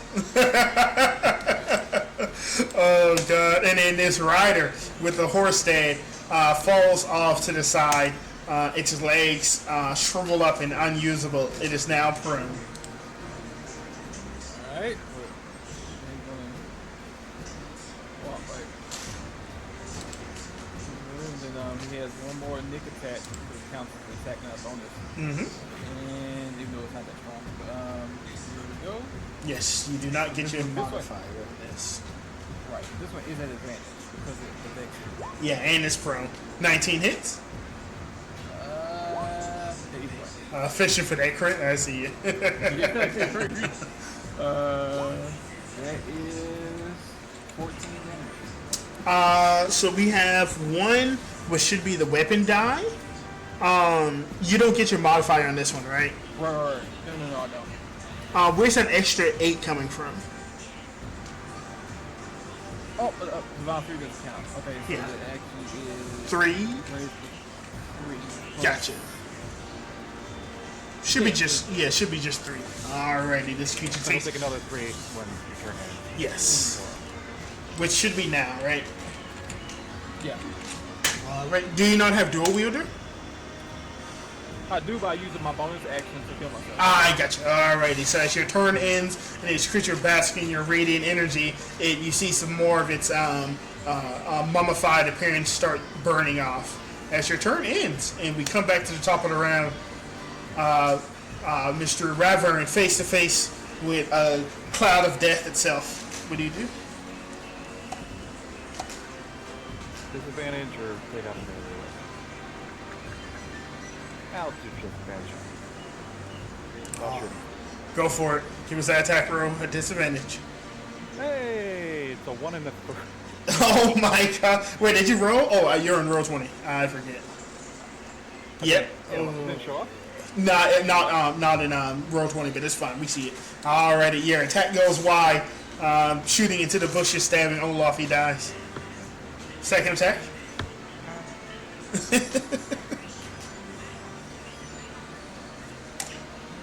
That one is 24. Ooh, 24. Holy moly, that +9 is doing the work. Alrighty, give us that damage roll. 24 hits.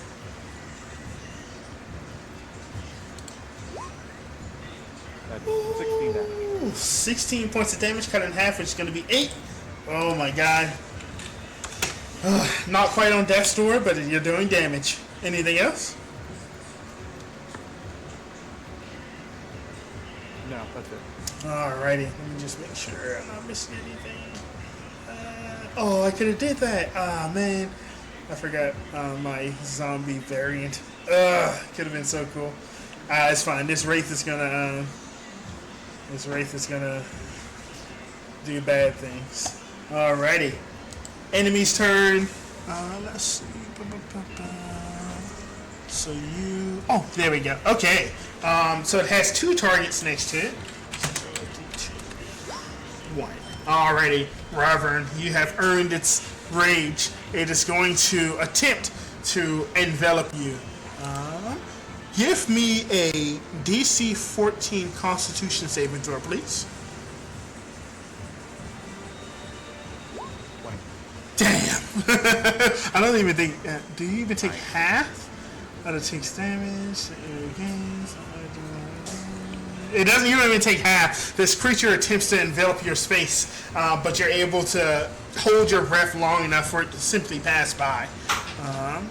So it does nothing to you, and I think it just gets 1 attack. Yes, that's it. Okay.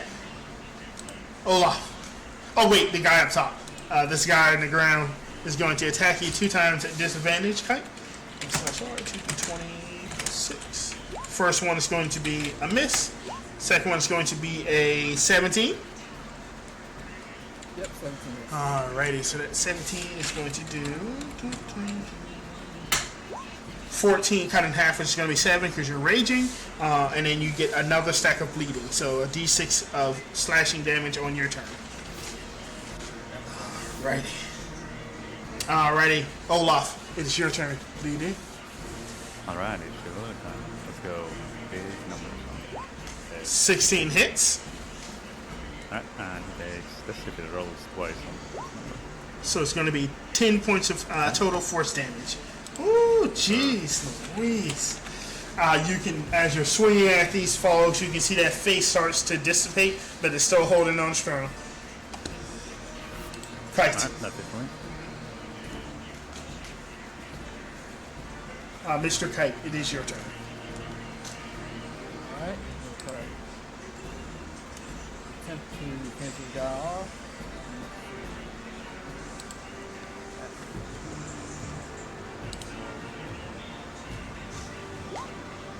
16 hits. Oh wait, actually 16 misses, but you have advantage. And this Black Knight's Monty Python. Pretty much. 17 is right on the money. Yep. Oh, I was about to say it'd be alright. Alright, here we go. Ooh, that's gonna be 16 points of total damage. Yep. Alright. It is literally on their store. Alright, now I didn't have to move. I'm gonna use my first sneak attack. Which 23 hits. just in case. So this should be just a D8 plus 2. So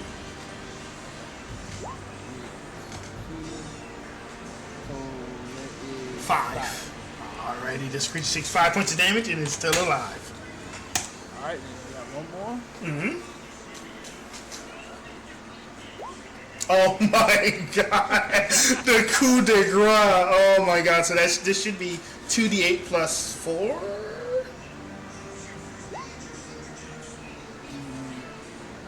Okay. 2 plus 3 plus, ignoring the 5. 2 plus 3 plus 4 should be. Well, 2 plus 3 plus 2.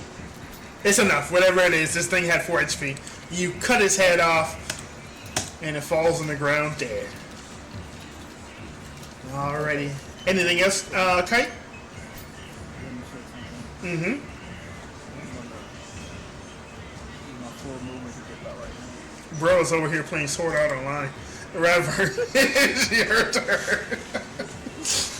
He just slicing I'm gonna attempt to shoot him. Oh shit. This creature rearing towards you, attempting to remove your face. 17. 17's hit. Can you do 12 points of damage? That'd be 15 total, so not quite. 15 cut in half is going to be 7. Wait, 15 cut in half is 14, which is that. Yeah, that kills. You want to round it down. As your shot cuts through the vampiric mist, you see it fade out of existence.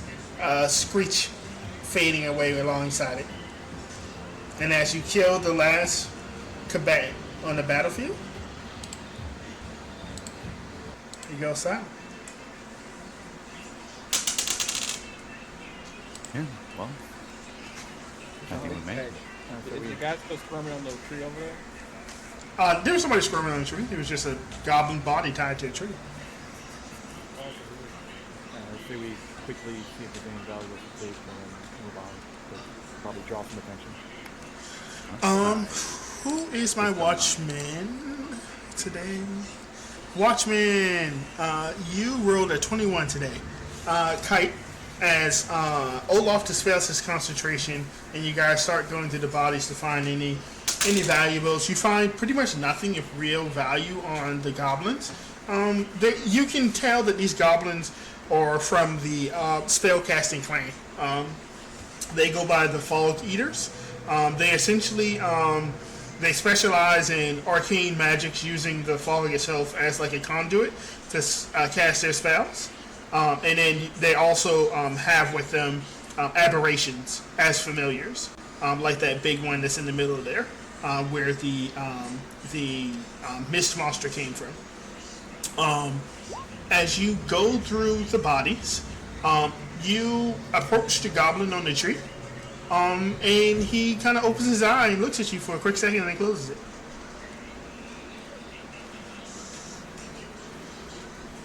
Like very quickly. Kind of. Like act on to play dead. Like act. Yeah.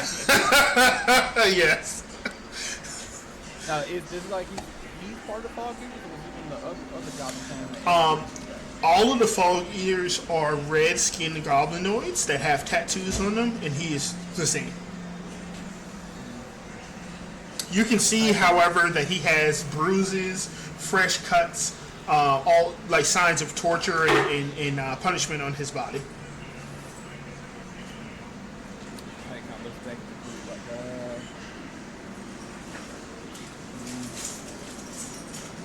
leaving this guy alive?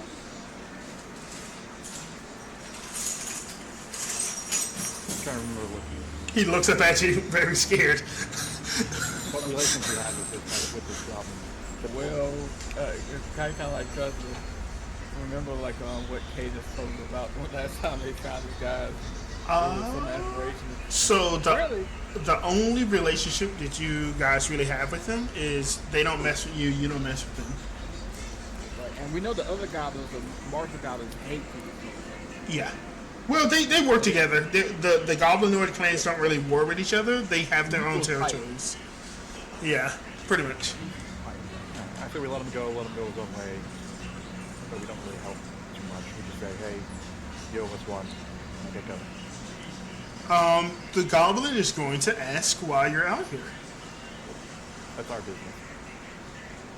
He's going to ask if it has anything to do with the undead or the kobolds. Why do you have something to say? I mean, we can honestly really say no. No, honestly. I mean, if you have some kind of information that's useful, you know, at least try to gather it. Is there something we should know? We wish the goblins. He's still tied up. We ain't tied him up. My people is like at the rope. And he's like, oh, what about the popo? He kind of gives you like a shit-eating grin, and then goes back to pretend to be unconscious. Okay, we'll just leave you here, I guess. Wait. Okay. Wait, let me give you my tragic backstory first. I'll keep the exposition to a little. We're only got an hour left. So he goes into a backstory about how he had the greatest aberration of all time, and then some zombies killed it, and they basically banished him for losing his aberration, which are supposed to be like blessings from the Great One, the Great Folk. So they brought him out here for ritual sacrifice, basically. His own people? Yeah. Wow. He was the goblin that you guys heard screaming when they went into the fold earlier today. Yes, he tells you guys that according to the scouts, from what he's heard, the scouts have seen for the first time a worrying sight: undead kobolds. Or undead smelly lizards is what they say. Right, with his head around. Like, as far as we all knew, kobolds were one on our side, two definitely not undead. You know when these things started showing up? They started getting reports of them about a month ago.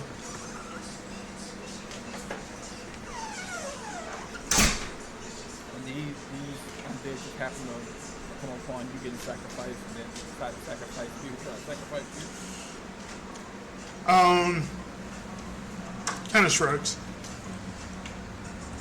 And the undead lizard people, they were across the river? He nods. That's where the scouts have seen him. Up near one of the old towns to the north. There used to be a large clan of smelly lizards up there. The strange thing is, most creatures that have already been fall touched don't usually become undead. So they're actually relatively concerned about that, about what's causing them to become undead. So it might not be a passive fog thing, it might be a conscious decision, but kind of mechanism. Maybe whatever this goblin is up to these goblins. No, he shakes his head. Like, no, we just ritually sacrificed the unworthy. That's it. Oh, I think anyone else have any questions? Don't think so.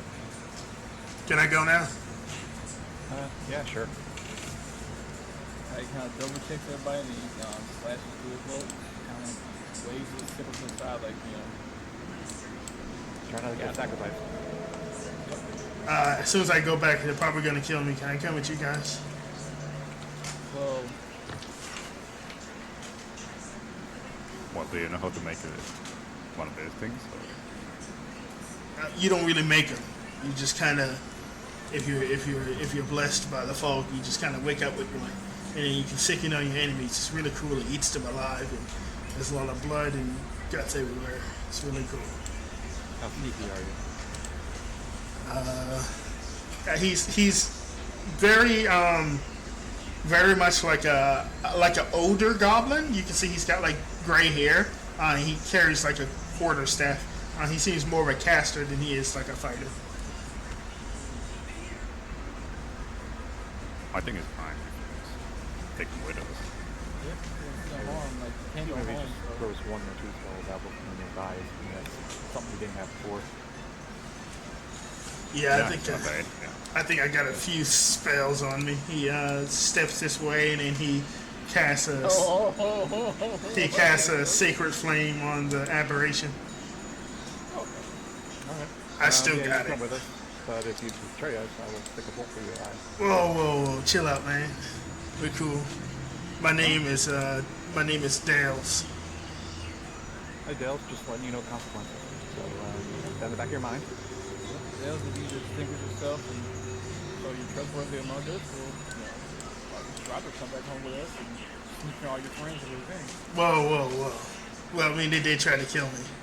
That's fair. I mean, they not just kill you, they're going to sacrifice you. That's what it's doing. I mean, it's nothing personal. You know, if you lose one of those aberrations, you kind of deserve to die.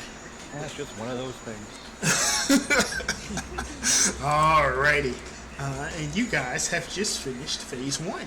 Now, we don't have a provisioner, so we don't have anybody who can roll this specifically. Can everybody give me a D3? And I'll be looking for that. Everybody give me a D3, please. 3. Oh my god! Can everybody give me another D3, please? God damn it. Oh my god! Stop. Okay, alright. Reverend. We'll do twos. Reverend, roll me 2d4, please. 2d4, Yeah, roll me 2d4 and then roll me 4d10 plus 20. and then a 4d10. Yeah. 20 of Okay, so 3 and 2. Okay. So what you find on one of the goblins' bodies, as you know these guys are arcane spellcasters, you find a jump scroll. So a scroll of jump. If anybody wants to add that to their character sheet, you can do so now. You find 57 GP, which is going to be useless for a one shot, but it's nice to have. And then Oh, wait. Can anyone use spells? I think that's only yeah, anybody can use scrolls. I don't care. And Right? Who wants it? I don't really. I guess I'll use it because if we do need to do like jump super far, I'm probably the best strength wise to jump far. And then the second thing you find is going to be a staff on this caster's body. You actually find a really nice staff that's been made from one of those undead trees that you guys have seen from time to time. It is a pale wooden staff. And this you can feel just by holding the staff that it has magic within it. During your short rest after this combat, you will find that this staff is a staff of Witchbolt. It has D4 plus 1 charges. Who wants to be using this staff? Because they'll be rolling for these charges. I figure that'd be the I staff can use user. it. Ready, Olaf. Roll me D4, and it'll be D4 plus 1. Okay, so it has 2 charges. These charges do not return to the staff. Once it's used, it is done for. You can expend these charges to cast Witchbolt. I believe Witchbolt is an action to cast, so you would cast it using an action, and you can cast it at first level. Alright. So just make sure to add that to your sheet. Make sure we're bolding it on mine so we know which one you guys got. So we got a jump squirrel and Witchbolt. Okay. Let's do bold. Okay. And I'll put you guys back on the overworld.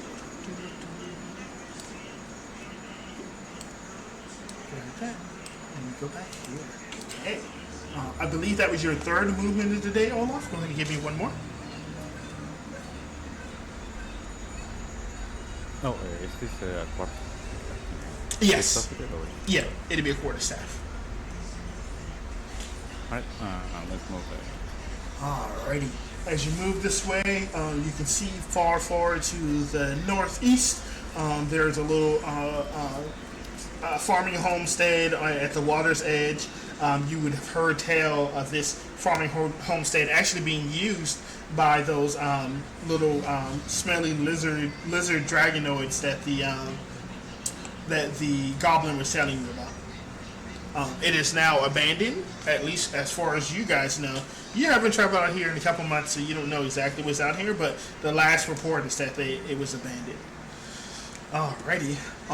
As you guys bed down for your first night, let me roll and see if there's anything shenanigans that come down.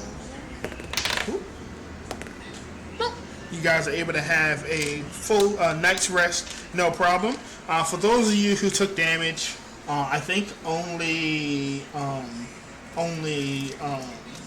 Kite did.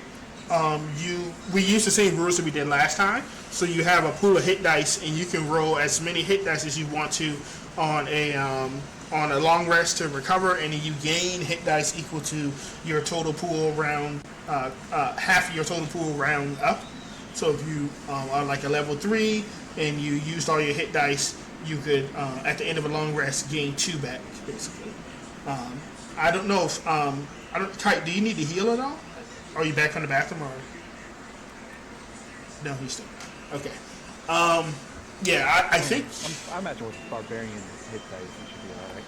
Yeah, I think he'd be fine too. I just wanted to Those check. are D12. But you get everything else you normally do on like a long rest. Like you get your spells back, all the things you come back on like a long and short rest. You gain those as normal. The only thing that's different is how you heal with this campaign. And you're able to get up from your long rest a little sore, you know, a little freaked out because you're pretty close to like a den of undead, but ready to get back onto your mission. We're technically in phase 2 now. What I was saying, Kite, was we'd use the same long rest healing rules as we did last campaign. So if you need to heal, if you're not at full health, you can roll at the end of a long rest. You can roll as many hit dice as you want in order to heal back up to full. And then after you've rolled your hit dice, you gain a number of hit dice equal to half your pool rounded up. Did you need to heal at all, or you're good? You can use 3 D12 hit dice and then back to get half plus. Well, rounded out to 3. I guess I'll use 2. Sure. You use 2, and then you... I'm at 47. Yeah, go for it. While he's doing that, I want Ravern and Olaf, go ahead and give me your rolls again for this phase of the one shot. So we got a 13 from Olaf. For our navigator, we got a 21 from our scout. And then we got a 24 from our watchman. Excellent. Question. Yes, sir. Was it a short rest or a long rest? Long rest. You just finished your second night out. Let's see. Here we go. Let me just make sure. Okay, cool beans. So the downside is, technically your navigator failed, but I'm not going to worry about the consequences for that now. We'll get to that when we get there. So we have 3 hex movements of the day. So go ahead and move me. I already rolled your encounters for today. You're not going to have any encounters, Olaf. So you can go ahead and move all 3 hex movements if you want to. Alright, 1, 2. Do you wanna take another break and go tomorrow? Past the ground or risk it? I think it's better to just wait here by the river.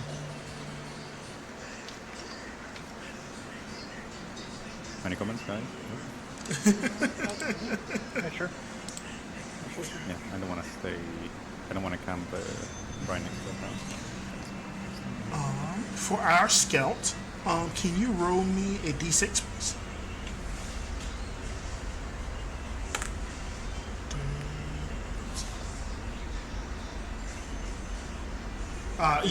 Yeah, Reverend. Can you roll me a d6, please? 3. Okay. Whew. Okay. Yeah, you're able to take an executive decision. Hey, I don't really want to be next to that town at night, which is a great idea because as you make camp near the bridge near the riverside tonight, you hear the cacophonous howl of the undead as they get more active at nighttime. Coming out of the town, you can hear the footsteps of undead that cross the town and are traveling somewhere to the southeast, coming across the bridge, you guys are able to make your camp like on the side of the bridge, away from the undead, so they don't spot you. But you can hear, numerous tens, if not hundreds, of movements throughout the night and noises coming from the town. That was a very smart idea. In the morning time, you're able to pick yourself up. Who is it going to be? We have 3 characters. That is going to be Olaf. Olaf, when you wake up in the morning time, you find yourself covered in some sort of sticky, slimy web. And when you look to the side of you, you see maybe about the size of a small watermelon, what looks to be some sort of hybrid between a slime and a spider. I shapeshift into a Into a what? A giant spider? yes, sir. I'm immune to your web. As you do, the spider scurries hurriedly back into the water, that gelatin-like water that's slushing across the sides of the river, and you're able to get out of the webs, no problem. You guys see a giant spider turn into Olaf. It's probably horrifying. Hey. Oh yeah, you can. I don't know if this is the first time you guys have seen Wild Shape before. I imagine so. How do you guys feel about this? Extraordinarily unnerved. I was kind of grimacing. Partly at what they just saw, that we're hybrid spiders. Now at the other giant spider, like just casually being like, "Hey, what's up?" And he's like, did you have a conversation with it, or was he just kind of like intimidated? Like,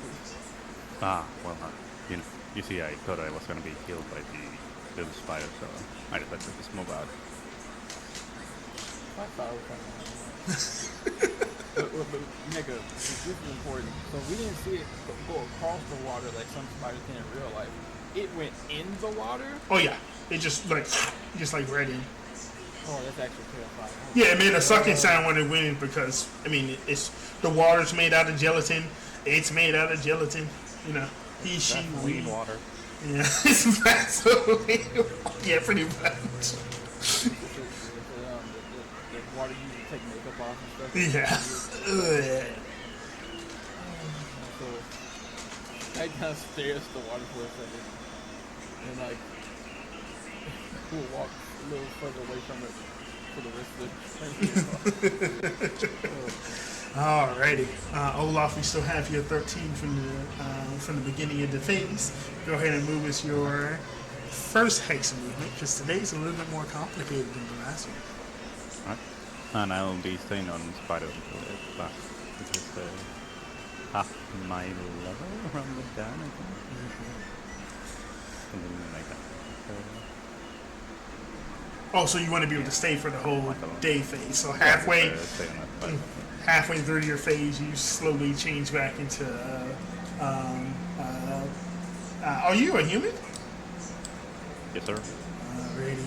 As you cross over the I'm a bridge, human porcupine, a chitinous blade hybrid. human in quotation marks. As you guys cross back over the bridge with this giant spider leading you, basically looking out for any environmental hazards, he slowly turns back into a human on the other side of the bridge. But you find yourself in quite the pickle, Olaf, as you're crossing the bridge. Unfortunately, your nature roll was not as good as your first day, and you run into a problem. This bridge it's made out of stone, which means it's been able to stand the test of time for quite some time, but this environment out here is unkind both to organic and inorganic life. You can see parts of this bridge have fallen off just from like the amount of humidity in the air. It's very uncomfortable, very gritting, and very destructive for materials. You've even seen like houses that have just rotted completely away just from the hostile environment out here. And as you're stepping across the bridge, we are going to go to, oh boy, that's going to be Ravern. Unfortunately, Olaf, mid transformation, was paying too close attention to making sure that his clothes fit the right way. And as you were watching him transform, you were so horrified you weren't watching when you were stepping. And you stepped right into a hole in the bridge. Reverend, I want you to give me a dexterity saving throw. I will take dexterity saving throw, or I take an acrobatics check, whichever one you want to do. 22. Alrighty. Your instincts kick in, and as soon as you start going into that hole, your other foot just like catches you, and you only like slightly skim your knee, like sort of sliding over the hole. As you do, you see some of the rocks that were like on the side of the hole fall down, and you hear a deep, unsettling plump as they fall into that like gelatin-like water below. It doesn't sound like a splash. It sounds like you just slapped like gelatin. And you look down and you see that rock just kind of like get sucked into that gelatin-like water below.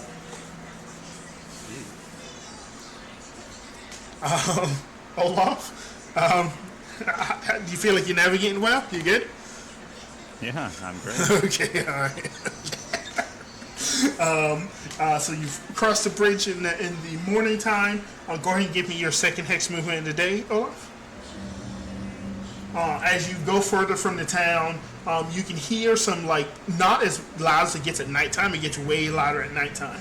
But you can still hear, like, the moans and the cries and the occasional, like, banging of tools or breaking of wood of whatever sort of undead creatures are pretending or attempting to do their daily work at the town. Slowly getting less and less noticeable behind you as you make distance between yourself and that town. You can see ahead of you is the beginning of like a light forest.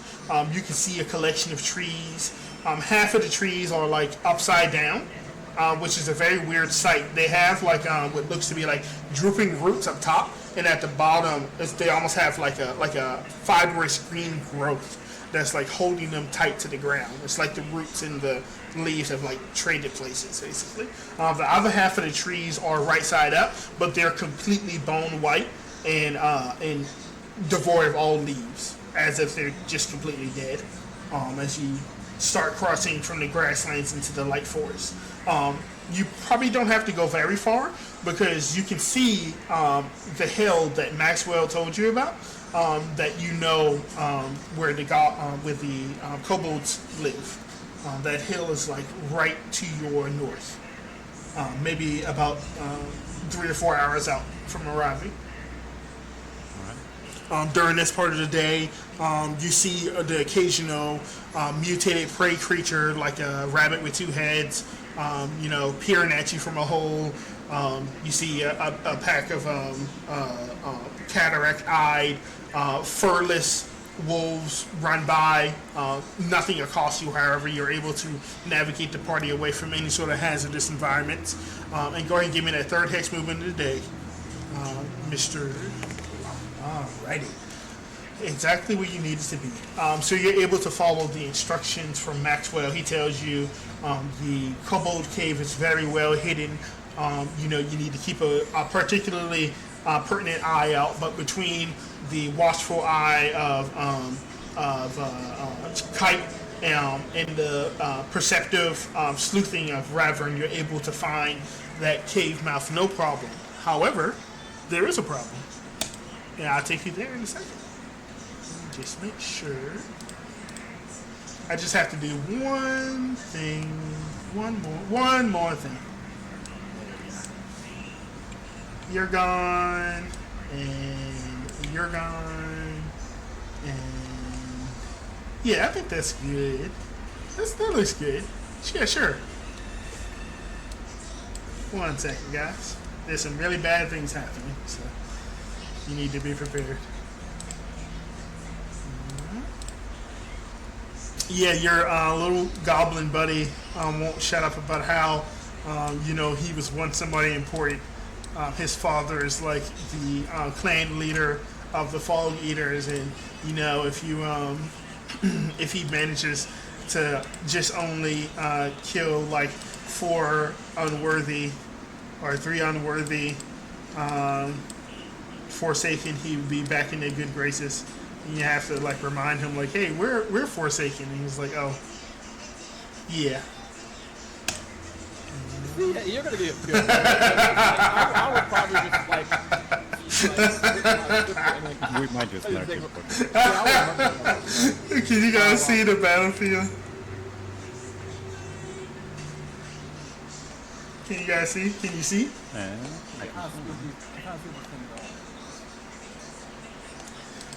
So, stop worrying about it. What you A lot of things. So we have a 21 from Ravern, and what did he need in order to not die today? Ravern needed a, what's it, scout? He needed a 14. Okay, good. So before you even get to within eyesight of these creatures, Ravern, you smell them. You've been told that troglodytes smell like garbage, and you can smell that from like a mile away, basically. So you know you're getting close to troglodyte territory, which is a little worrying because this is not their territory. This is supposed to be the kobolds' territory. But you smell a hint of something else, something unnerving. You smell a hint of death. It's almost like there's like a mix of garbage and rotted flesh going on here. That's sickly sweet mixed with the stench of a skunk. And as you round a bend, you see standing vigilant, as if they don't have any movements in their body. 2 huge-sized dragonoids standing over a cliff, looking to the far north. And as you hurriedly take the party back and push them behind a tree and put your finger up to your mouth, you look beyond them and you see in the field several other smaller dragonoid creatures. All of these creatures seem to be, from your inspection and from what Kite can tell you, undead. You can see parts of their bodies have rotted off. You can see some of their entrails hanging out. One of them is missing an eye, and in the place of the eye is a Zer blue pinpoint. You've stumbled across, from what you can understand, to be undead troglodytes. Beyond them, you can see scattered across the field several kobold corpses. You can tell the difference between these guys have been ritually flayed open, their entrails hanging out, their eyes plucked out, arms and legs broken, as if their bodies were toyed with after death. Seems like a situation for both another spike road and some range attack. Who rolled perception? Same thing. We got a navigator roll. Natural 20 with a total of 24. Yeah, you would definitely be able to see this. Kite, even from far away between the trees and with the elevation, you would be able to see what looks to be 2 of the troglodytes that seem to be carrying gnarled pale staffs, focusing arcane energy on looks to be like a cave mouth. I would say that is that like just a portal in the middle of the broad day? It's a cave mouth, and you can see every time they focus their energies there, there seems to be like a blue force field that seems to repel their energies. But they're steady at it. Like every 6 seconds, they're like hurling produce flames or hurling poison sprays, and you can hear this blue shield like pinging off of their energy over and over and over again. And this area we're in right now, what is it known for? Is this like Kobold land? Or? Yeah, this would be the path leading to the kobold cave mouth. Okay, and these are big dragonoids? Oh yeah. Yeah, they're large-sized dragonoids. Remind me, did we interact with the dragonoids at all? Or we just heard about them? Yeah, I mean, There was some fighting of trials. a troglodyte is a dragonoid. Oh, I forgot. Okay, I forgot. So assuming I got a nat 20, so I'm assuming we saw them pretty well in ahead of time. Is this a lifted hill top right here? The elevation for this map doesn't matter really that much. It's more thematic than anything else. Gotcha. Okay. I probably would have for sure pulled this over here to the stream. Pretty much like saw what was up. Okay, so we're gonna look to the squad minus the goblin. Goblin's kind of alright. So I'm pretty sure I saw at least Kingdom More from that. Our best. Okay, so look, Megan, when I see these, what do these look like? Their bodies, right? Yes. Those are the corpses. Yeah. Okay, I didn't know if they were just tilted at the angle of the model. Okay, that makes sense. Alright, so we're gonna look at everybody. Okay, so best strategy I've come up with right at the moment is focus fire. Spike growth like last time was good, but whoever I whittle down, our best bet is G2 killing him right after so I can move to it. I'm not very good at it. Kind of like when they like that. But they What we do is they spike growth right in front of us, and as they funnel towards us, try to pick off, and you take care of whoever tries to get to it, or goes around the side of it. the spike growth is good with that's what I don't want to spike growth is invisible until they're on it, right? Basically, yeah, they can try and figure it out if they think something is weird. But if they don't see the spell being cast, they won't know it's there. Another thing is I can try to take care of those casters trying to get to that force field. We'll be rolling at disadvantage, but they could probably still pick. I got 400 feet at disadvantage. Right. I'll be right back, guys. I'm gonna just run to the restroom real quick. So I could probably take care of those pretty quickly, hopefully. Yeah, I'd say And like two you should maybe pick us 3 up. turns. And Oh, you we guys can deal focus on with everything it. else? As you guys saw, I'm with it. If I can focus fire, then I can do a lot. But as long as I don't get mobbed, it should be fine. And we like, so if we do, I'm pretty sure I roll that 20, we're gonna get an alpha card. Yeah, we might be able to get a spike growth on the 3 little guys in the middle and 1 of the big guys, probably. And then the other big guy, you can probably take, go face up with, probably take him down. Question is, I have 40 feet of movement. So I can get here. Assuming you let me move even closer. If I get here, Meg, you drop the spike of like in a big circle here. They should have to run. Like here to me. I think it might be best to stop it. Putting the 2 guys in. Oh, if we might be able to get it in with, like, all of them like that. Something like that, right? Yeah, let me draw. Right. And if I stand right here, they won't think to run out of it. They'll try to run towards it, so they can't see it. And if you draw something like that.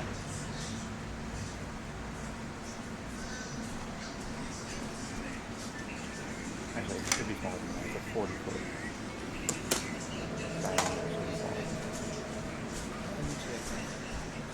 My third weapon mastery is actually javelin, and I think it's slow. So it reduces their speed by 10. So if you drop it on one of the big guys, you'll have half of the gun out with the frame, and then a minus 10 to hit him with a javelin. So he's not getting out. Yeah, I should be able to hit him at least once I get 2 attacks. I don't think that's really big. Well, plus 8, I should be able to hit him at least once.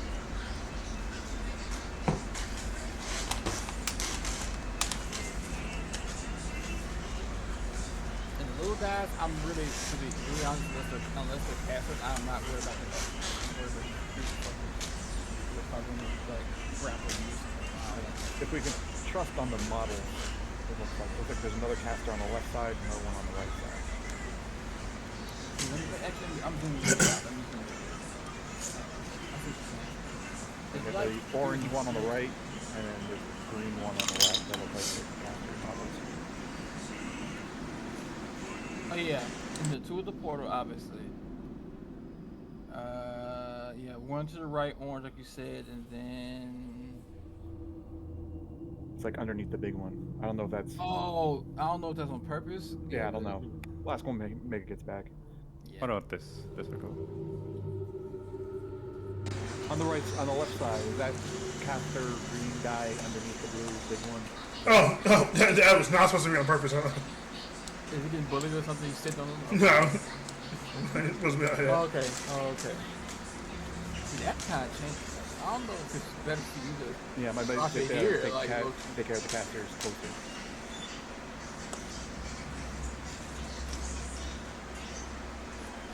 Yeah, I can maybe do a green circle like this and put this two guys in it, but they cannot move on side, and you can go for the Big one on the right. rest, and the guys on the left cannot just rush straight away. Yeah. And I guess I'm probably better off to focus on the guy as they come. Take care of the caster first, and then as Yeah. they come, shoot them.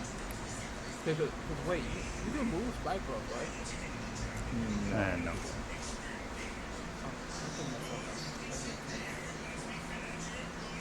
Yeah, I might also just get knocked out of concentration.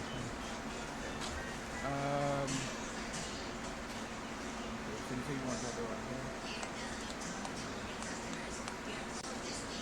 I mean, if you move it down like another 10 feet, a bit closer to us, I can try to maneuver with my push, or push things into the constant as they start getting closer to us and try to go around them. One, two over here. These are both here. They have at least 30.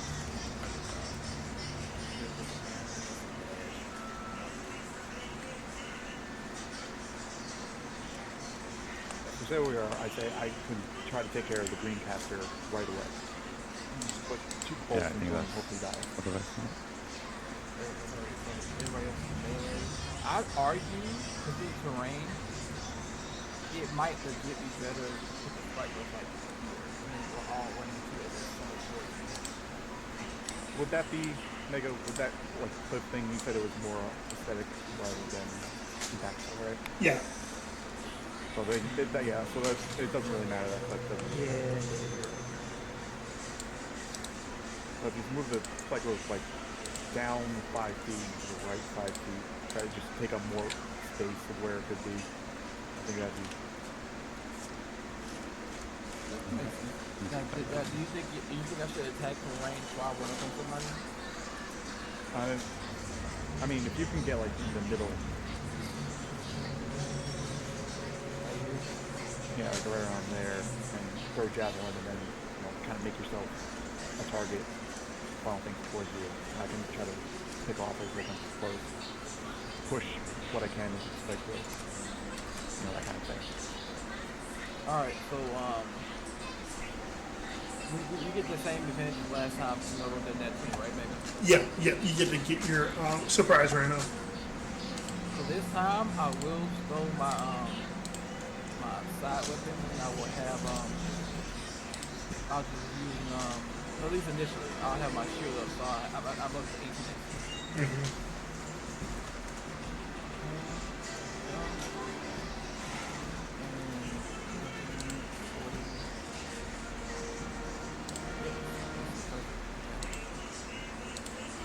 Very beginning, this was right here. Mm-hmm.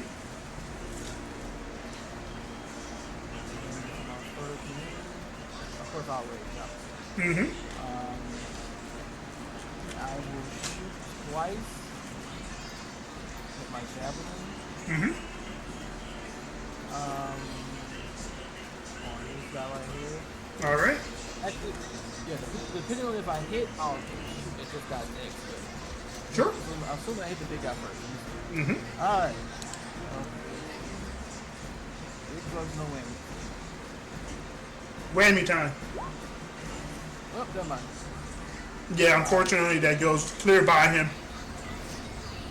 And here comes the other one. That one hits. 22 is definitely a hit. Oh, don't forget you have advantage. Oh shit. Yeah. Okay. Never mind. That's the first one. Never mind. Mm-hmm. The first attack. Yep. It hits him, and he's gonna do this. Divine strike. Fire Fury counts in his first attack, and then plus the initial that'd be 18. So that'd be 18 total. Alrighty, Jesus Christ. They are within 10 feet. Yes. They'll get the extra 3. All right. I hit him once. That should slow him too. Okay, gotcha. I'll make sure to notate that for him. And my second one, I'm gonna shoot at this kid right now. He's on another javelin. Yep. Alrighty. You got enough range? Yep. Alright. Oh my god. Give me that damage. Minus Divine Fury. Take off 5. Take off. So it should be 6 plus 2 for rage. You don't have Divine Fury on this. Right. So it'd be 6 credit. 6 and 6 is 12 plus 2 is 14. Yes. I'm Okay. Yeah, that outright kills this guy. glad I did that. Okay. This guy's slow. This guy's dead. And I'm not gonna like yell to like call them towards me or anything. I'll just kind of be like, I'm not gonna make it obvious. I'm standing right here. I'm not gonna Yeah, make it being the obvious. most visible guy is where Yeah. retreat. Oh, they notice you as they hear the comrades death call. They're gonna all turn towards you and get ready to rip you to shreds. And that was my 5 Alrighty, Canis, while our other two guys are rolling, are doing their surprise round, go ahead and give me your initiative. Make sure to click your token. Who wants to go next, Ravern or Olaf? I'll shoot. Oh my. I'm gonna shoot at the blue, the green after on the left. Green Castro on the left. Oh, I see. Yeah, you're going for him. You got enough range for that? Yeah, it's 100 feet. I'll make sure. Alrighty. Go ahead and give me that damage roll.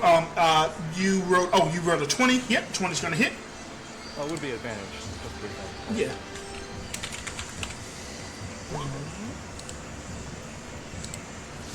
So let me go ahead and do this. Damage, it would be 10 damage.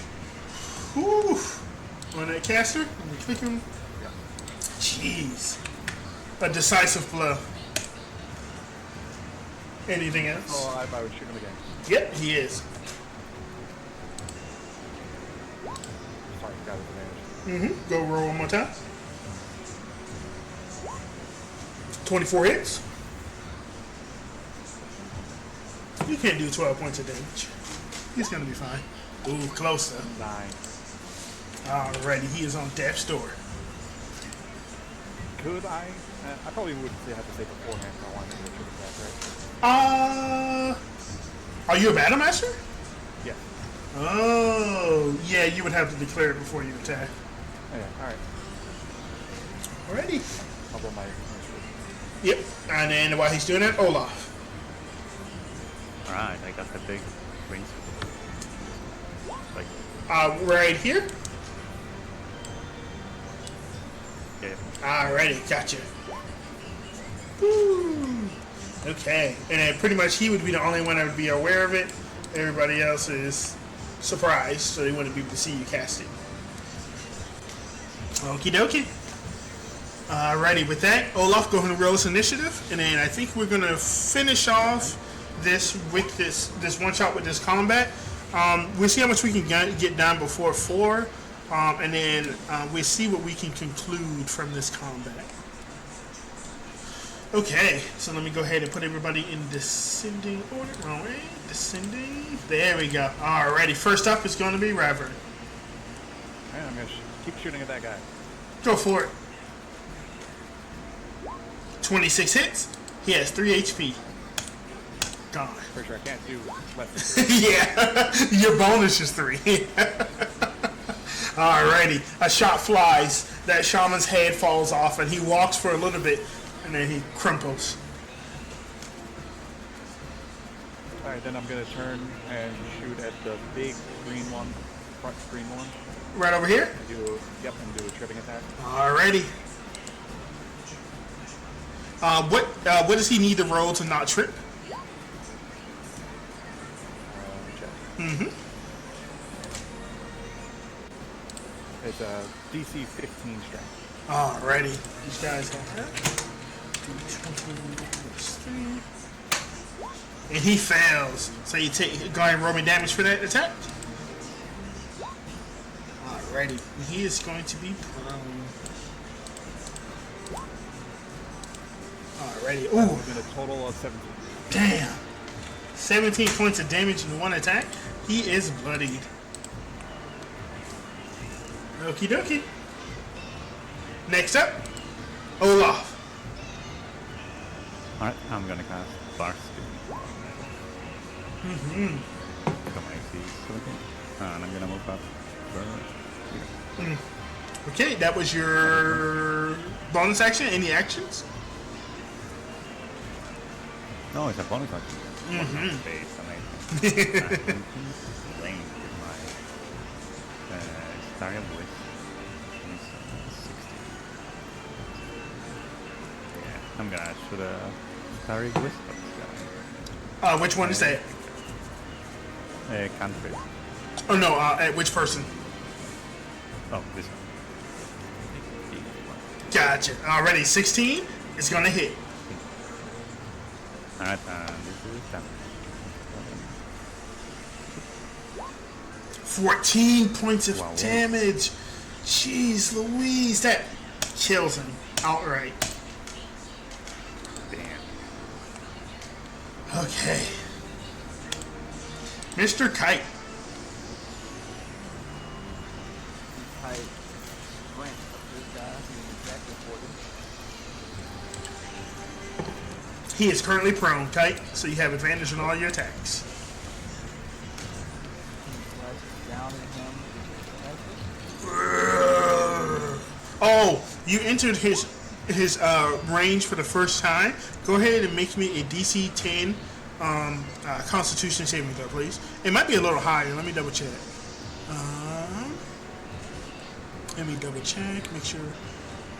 No, you're fine. Go ahead and make me. Yep. So you're A-okay. As you get closer, that mix of undeath and rot hits your nose, and you almost lose your lunch, becoming poisoned, but you stand strong. You hit with 26. Is there a way to do automatic crits or automatic roll with advantage?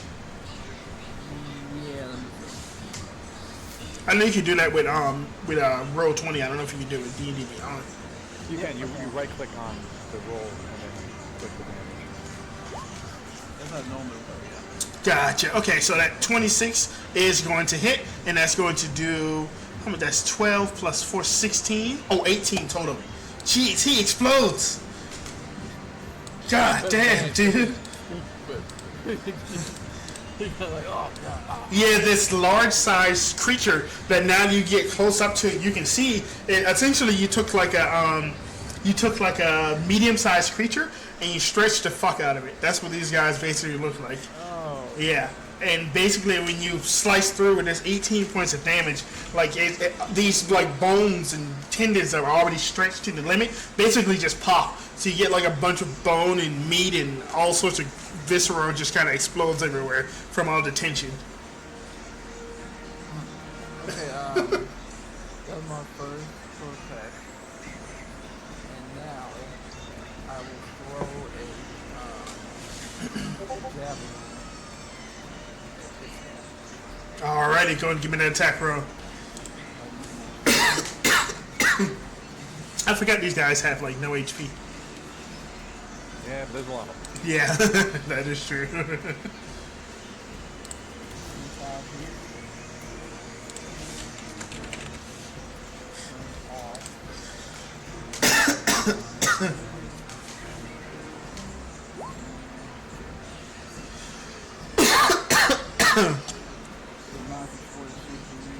Nine. Alrighty, 9 points of damage. Doesn't quite kill him, but it does put him on death's door.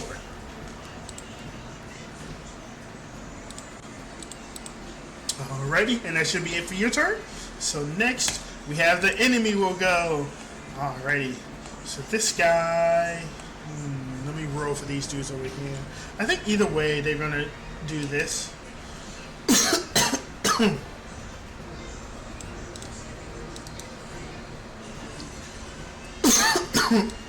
Sorry guys. Got a bad cough. 16, 16. And then this guy. It's gonna go. Let me roll I'll roll a D2. I think he has a 50-50 chance of going after the guys down the hill or going after Kite. So that's D2. Alrighty, Kite. So this guy is going to just go straight for you. He's got 60 for the movement. This guy has enough movement to get up to you, Kite. Do you remember the Trogs, Canis? Do you remember them?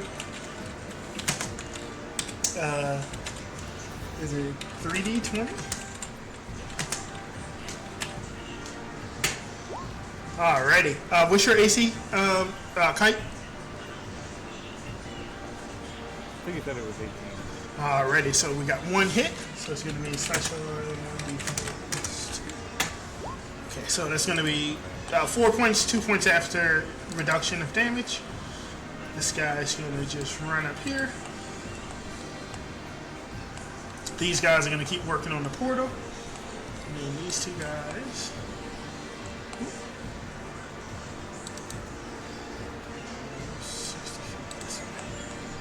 Okay, I believe that's everyone. Just done their movement. Had their turns. Alrighty. Back at the top of the round. Alright, I'm gonna move 1, 2, 3, 4, 5, 6 there. I'm gonna shoot at the caster with the orange around on the right side. Gotcha. Right here. Give us that attack roll. 18 is going to hit. Ooh, 9 points of damage? Golly. Still up. Alright, shoot him again. Go for it. Do it. 10 is going to miss. I'm gonna use a lucky. Ooh, yeah. Roll that. Yep, go for it. That's such a good starting feat. 27. That definitely hits. Can you do 13 points of damage? Close, but no cigar. Still alive, but on death's door. Alrighty. Is that it for you, Reverend? Yes. Cool beans. Olaf. Alright, let me first make a move over here. That's the fit. Let me check out my rule. Oh, unlucky friend. I'm gonna do a fire whisper Ping which one you want to attack. because the customer. Oh, yes. 8, unfortunately, is going to miss. Well, yeah, that's it. Alrighty. Kite, you're surrounded. The horde is upon you. What do you do?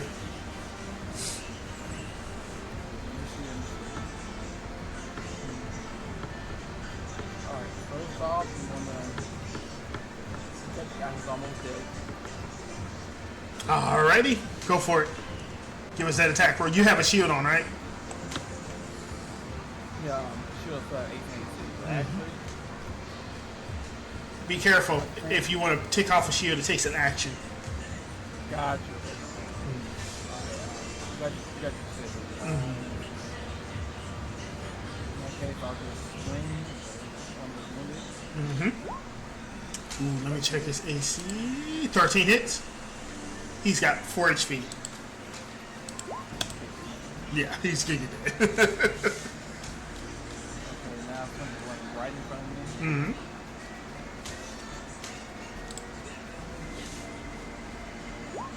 Ooh, critical hit. Rolls damage. Okay, so that's 7 plus 2, so that's going to be 9. Oh, I see. So it should be 13 total. Alrighty, which is right on his HP. Dead. Now that I'm not surrounded, I'm tempted to move back towards this right, but Mm-hmm. because these guys over here can't see. I'm kind of, Yeah, nobody knows it's there except for you guys. Still got a nick attack, right? Nah, no, he's no, not dual wielding. shield. Oh, okay, never mind.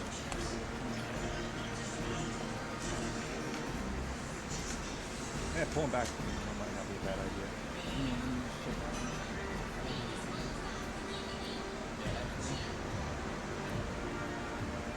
I have to disengage. I'll keep right. Mm-hmm. Ready. And yeah, I think that would. Well, they would have took the 3. This guy would have took the 3 from the range.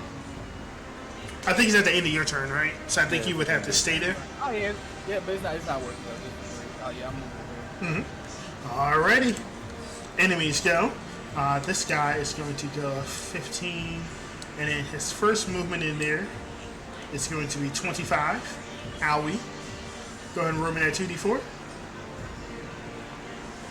I'll just roll different bit. And then he's going to move.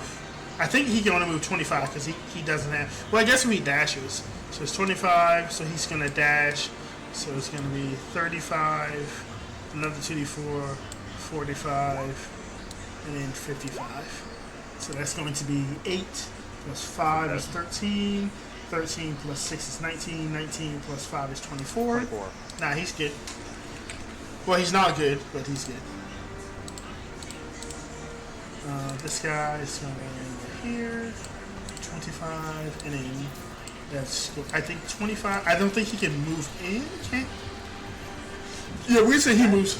Yeah, he moves in. Yeah. So 35, and then 45, and then 55. He might just explode. So we'll see. Yeah, he explodes. Yeah. And then this guy, yeah, they just cheese grating. 10, 20, 30. Yeah, they just explode. Such a good spell. This guy is going to fall up. This guy is going to go here. I need the 3 of you to give me, I believe it's strength saving throws for Entangle, right?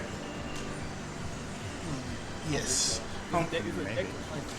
It should be strength, I believe. Go ahead and give me DC 12 strength saving throws for Entangle. And I'll go ahead and put that box up for you guys. I passed with my +0. Right there. Okay, Olaf passes, Rodford passes, everybody passes. It's just difficult terrain for you guys. And then this guy is going to go here. He uses. Oh, wait, he was here, right? I think so. There we go. Okay, he has a special ability because he is a zombie. He has a 15-foot jump. Bam. It's a bonus action, and then he can run here and still get both his attacks on Olaf. So R, 2d20 plus 5. So these are both the attacks on you, Olaf. So that's going to be an 11, which is going to miss, but that's going to be a 22, which is going to hit. 7 points of damage. Give me that con save. Big number for me in this part. Actually, big numbers. But the guy next to you is also going to attack you 3 times. There we go. Listen. Yes. Do I retain my temporary HP from my wild shape? Yeah, I think you. What, do you? I think so. You typically. No, I think it says you actually lose it when you wild shape back, right? I think so. Let me double check. I don't think it does. It's a gain HP when you go in shape out. 1 second. I'll read those new rules. This is why we playtest. Loading. Features. Wild shape. Oh, it doesn't say, does it? If they're moving, I'm not gonna. Yeah, for now. Okay. Yeah, for now we're not going to worry about it because we're already a little bit over time. So let's conclude this battle and we get to it later. Alrighty. This guy's going to attack you 3 times, Olaf. Slash card 3d20 plus 4. So that's going to be 2 hits. And give me 2 con saves. 2, 4 plus 4. For 9 total damage. So that passes, and second one passes. You're fine. Alrighty. And then I think these guys are going to keep working on that shield. You, Kite, you would be able to see that they're actually starting to break through now. Alrighty. I believe that's everybody's turn. Robert. I'm gonna shoot the guy who cast the tangle. Go for it. Ooh, 27 is a hit. He has 2 HP. There's no way he can live. Gone. Jeez, 12 damage. My word. And the tangle will be gone, right? Oh, yeah. So no more difficult terrain. And then I'll move 1, 2, 3, 4. Mm-hmm. And then I'll shoot at the small one attacking Olaf. Wall. Yeah. Alrighty. Give us that attack roll. 18 hits. Can you do 13 damage in a single attack? Can he do it? Oh, he can. Holy moly. That's max roll, isn't it? Jeez Louise. It would have been 17 damage. Pinned to the ground. Dead again. Oh, I wanted to push him, but I guess it didn't have that. Alright, is that it for your turn? Let's see, how much movement did I do? 1, 2, 3, 4, so that's 20 feet of movement, so 10 more left. So I'll just close down there. Alrighty. Olaf, you're face to face with death. What do you do? Alright, I'm just gonna. I think I can put this over the shoulder. Let me get my shoulder there. We go. That's shoulder on the first roll. 19 hits. Yeah, 14 damage. 10 points of Only damage. 4 stuff. Oof. He takes it in stride. And yeah, that's it. Alrighty. Kite.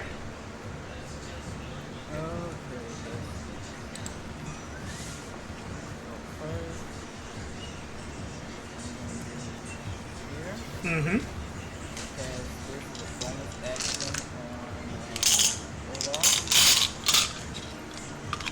Cast. Oh, I got you. Oh, I was already at full. Wait. He had temporary HP.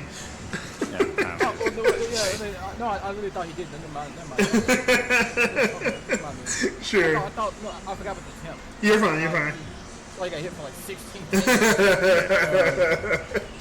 I'm gonna swing it, big boy right here. Mm-hmm. That's a miss. Yes, miss. Again. Hit. Thank you, that hit. Ooh. 18. 18 plus 3. So 21. He's dead. Never mind that. Yeah. I can't throw a sickle. That wouldn't anyway. It's dumb. Yep. Yes. Actually, I moved like 5 feet. Mm-hmm. I guess I'll start sprinting up towards the wizard. Mm-hmm. Alrighty. On an enemy's turn, these two are going to notice that their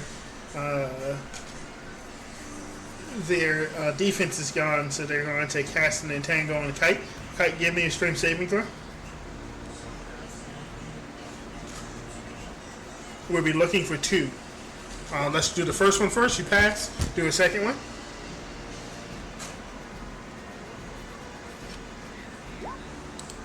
Goddamn. And we're gonna have an entangle like here. Oh, let me move it actually onto squares. like this. Dang it. Work. There we go. Close enough. Okay. So they both do that. This guy rips himself apart inside of the thing. So all of those guys are giga dead. And then I think we can call it there. Because what was going to happen is if you didn't do that kite, they were going to break through and start going in there and killing the last of the kobolds. So if you guys want to, what we can do is there was a third part. This was the phase 2 of the one shot. There was a third part of the one shot. We can talk about sometime in early October or maybe even late September coming back to it and finishing it off. But essentially what you would find is the queen is back, basically. And she's the reason why they've been attacking here, because she's basically back to finish the job. And she's undead, which is nice. Oh boy. Yeah. And she's got a whole lot more babies with her. And when you guys go inside, let me do one more thing. I need 2 rolls from you guys, because when you go inside, what you will find is a lot more kobold bodies. They don't have too many kobolds they can spare because of the whole being annihilated by troglodytes, but you find their best and brightest spellcasters have exhausted themselves by casting this magic barrier and holding it up against the basically unyielding spells from the troglodytes, because troglodyte spellcasters have a special ability. They're zombies. They don't have to rest. They can just cast spells all day. Unfortunately, kobolds are not zombies, so they have to rest. So over the several days that the undead troglodytes have been basically blasting magics at the barriers, kobold after kobold have been dying due to exhaustion to keep the barrier up. The last one that was holding steady is Blaze. Some of you may be familiar with him. He's basically like the kobold leader. He was kidnapped by troglodytes and turned into like a half troglodyte, half kobold like hybrid thing by being transformed by the queen last season. And basically he was using his like newfound like sort of fog touched power to channel the fog through his body to keep the barrier up, so no more of the spellcasters would have to die due to exhaustion. But basically you guys find him on death's door due to like channeling all that fog spellcasting through his body. I need 2 checks. I need a Arcana check and I need a medicine check. I can do 10 medicine. I'm +1 in both, so not exactly. I have a 4 on medicine. And somebody can help somebody with one of them. So we're looking for a DC 12 Arcana check and a DC 15 medicine check. The Arcana check is to stabilize the wild magics that are currently tearing his body apart. And then the medicine check is to resuscitate him, because technically he's going to be completely dead once the wild magic surges stop. I can try to brute force the Arcana with Lucky. Since, I can give you guidance. since Olaf didn't need my healing hands, I used them on him. It won't help. It's wild magic tearing his body apart. So what we can do is we can use your healing hands to give advantage on the medicine check. And then somebody can have advantage on the Arcana check. So there'd be advantage Arcana and advantage medicine, basically. I'll give you guidance for your account. 1 Okay. Try to... Hey, now 20. Alrighty. Your Arcana check goes through swimmingly. You're able to use your prior knowledge of the way that the miasma interacts with bodies to basically dispel the little microscopic wild magic surges that are tearing his body apart. And as soon as they do, he basically flatlines. And then Olaf comes over and he's like, "Breathe, boy!" And he like uses basically chest compression, CPR, as well as the healing hands of Kite in order to basically stabilize it. So he's not like back conscious, but he will be after a little while. But you're able to save the leader of the kobold's life, essentially. How many are alive in here? What was that? How many are left alive in here? A couple dozen. Not much. Yeah, it ain't much of one. This is basically what it's from. Yeah. Who's bringing back the list? You guys can decide that after after because we're pretty much done here today. If you guys want to do a second one shot a couple weeks from now in order to basically help like wrap up the story and figure out what's going on in there, we can do that, but we will decide that at a later date. Thank you guys for playing with me. This was a ton of fun. I really enjoy being able to see like those new rules be put into text. And you guys now have some ideas about anything you want to do with your characters come in the upcoming season, which should be a lot of fun. Yeah, very interesting things. Yeah. Alrighty, stream. Anybody who's been sticking around watching, thanks for hanging out. I'm gonna go ahead and end the stream now, and then I will upload this up to YouTube so everybody else for posterity's sake can have that over there. Alrighty.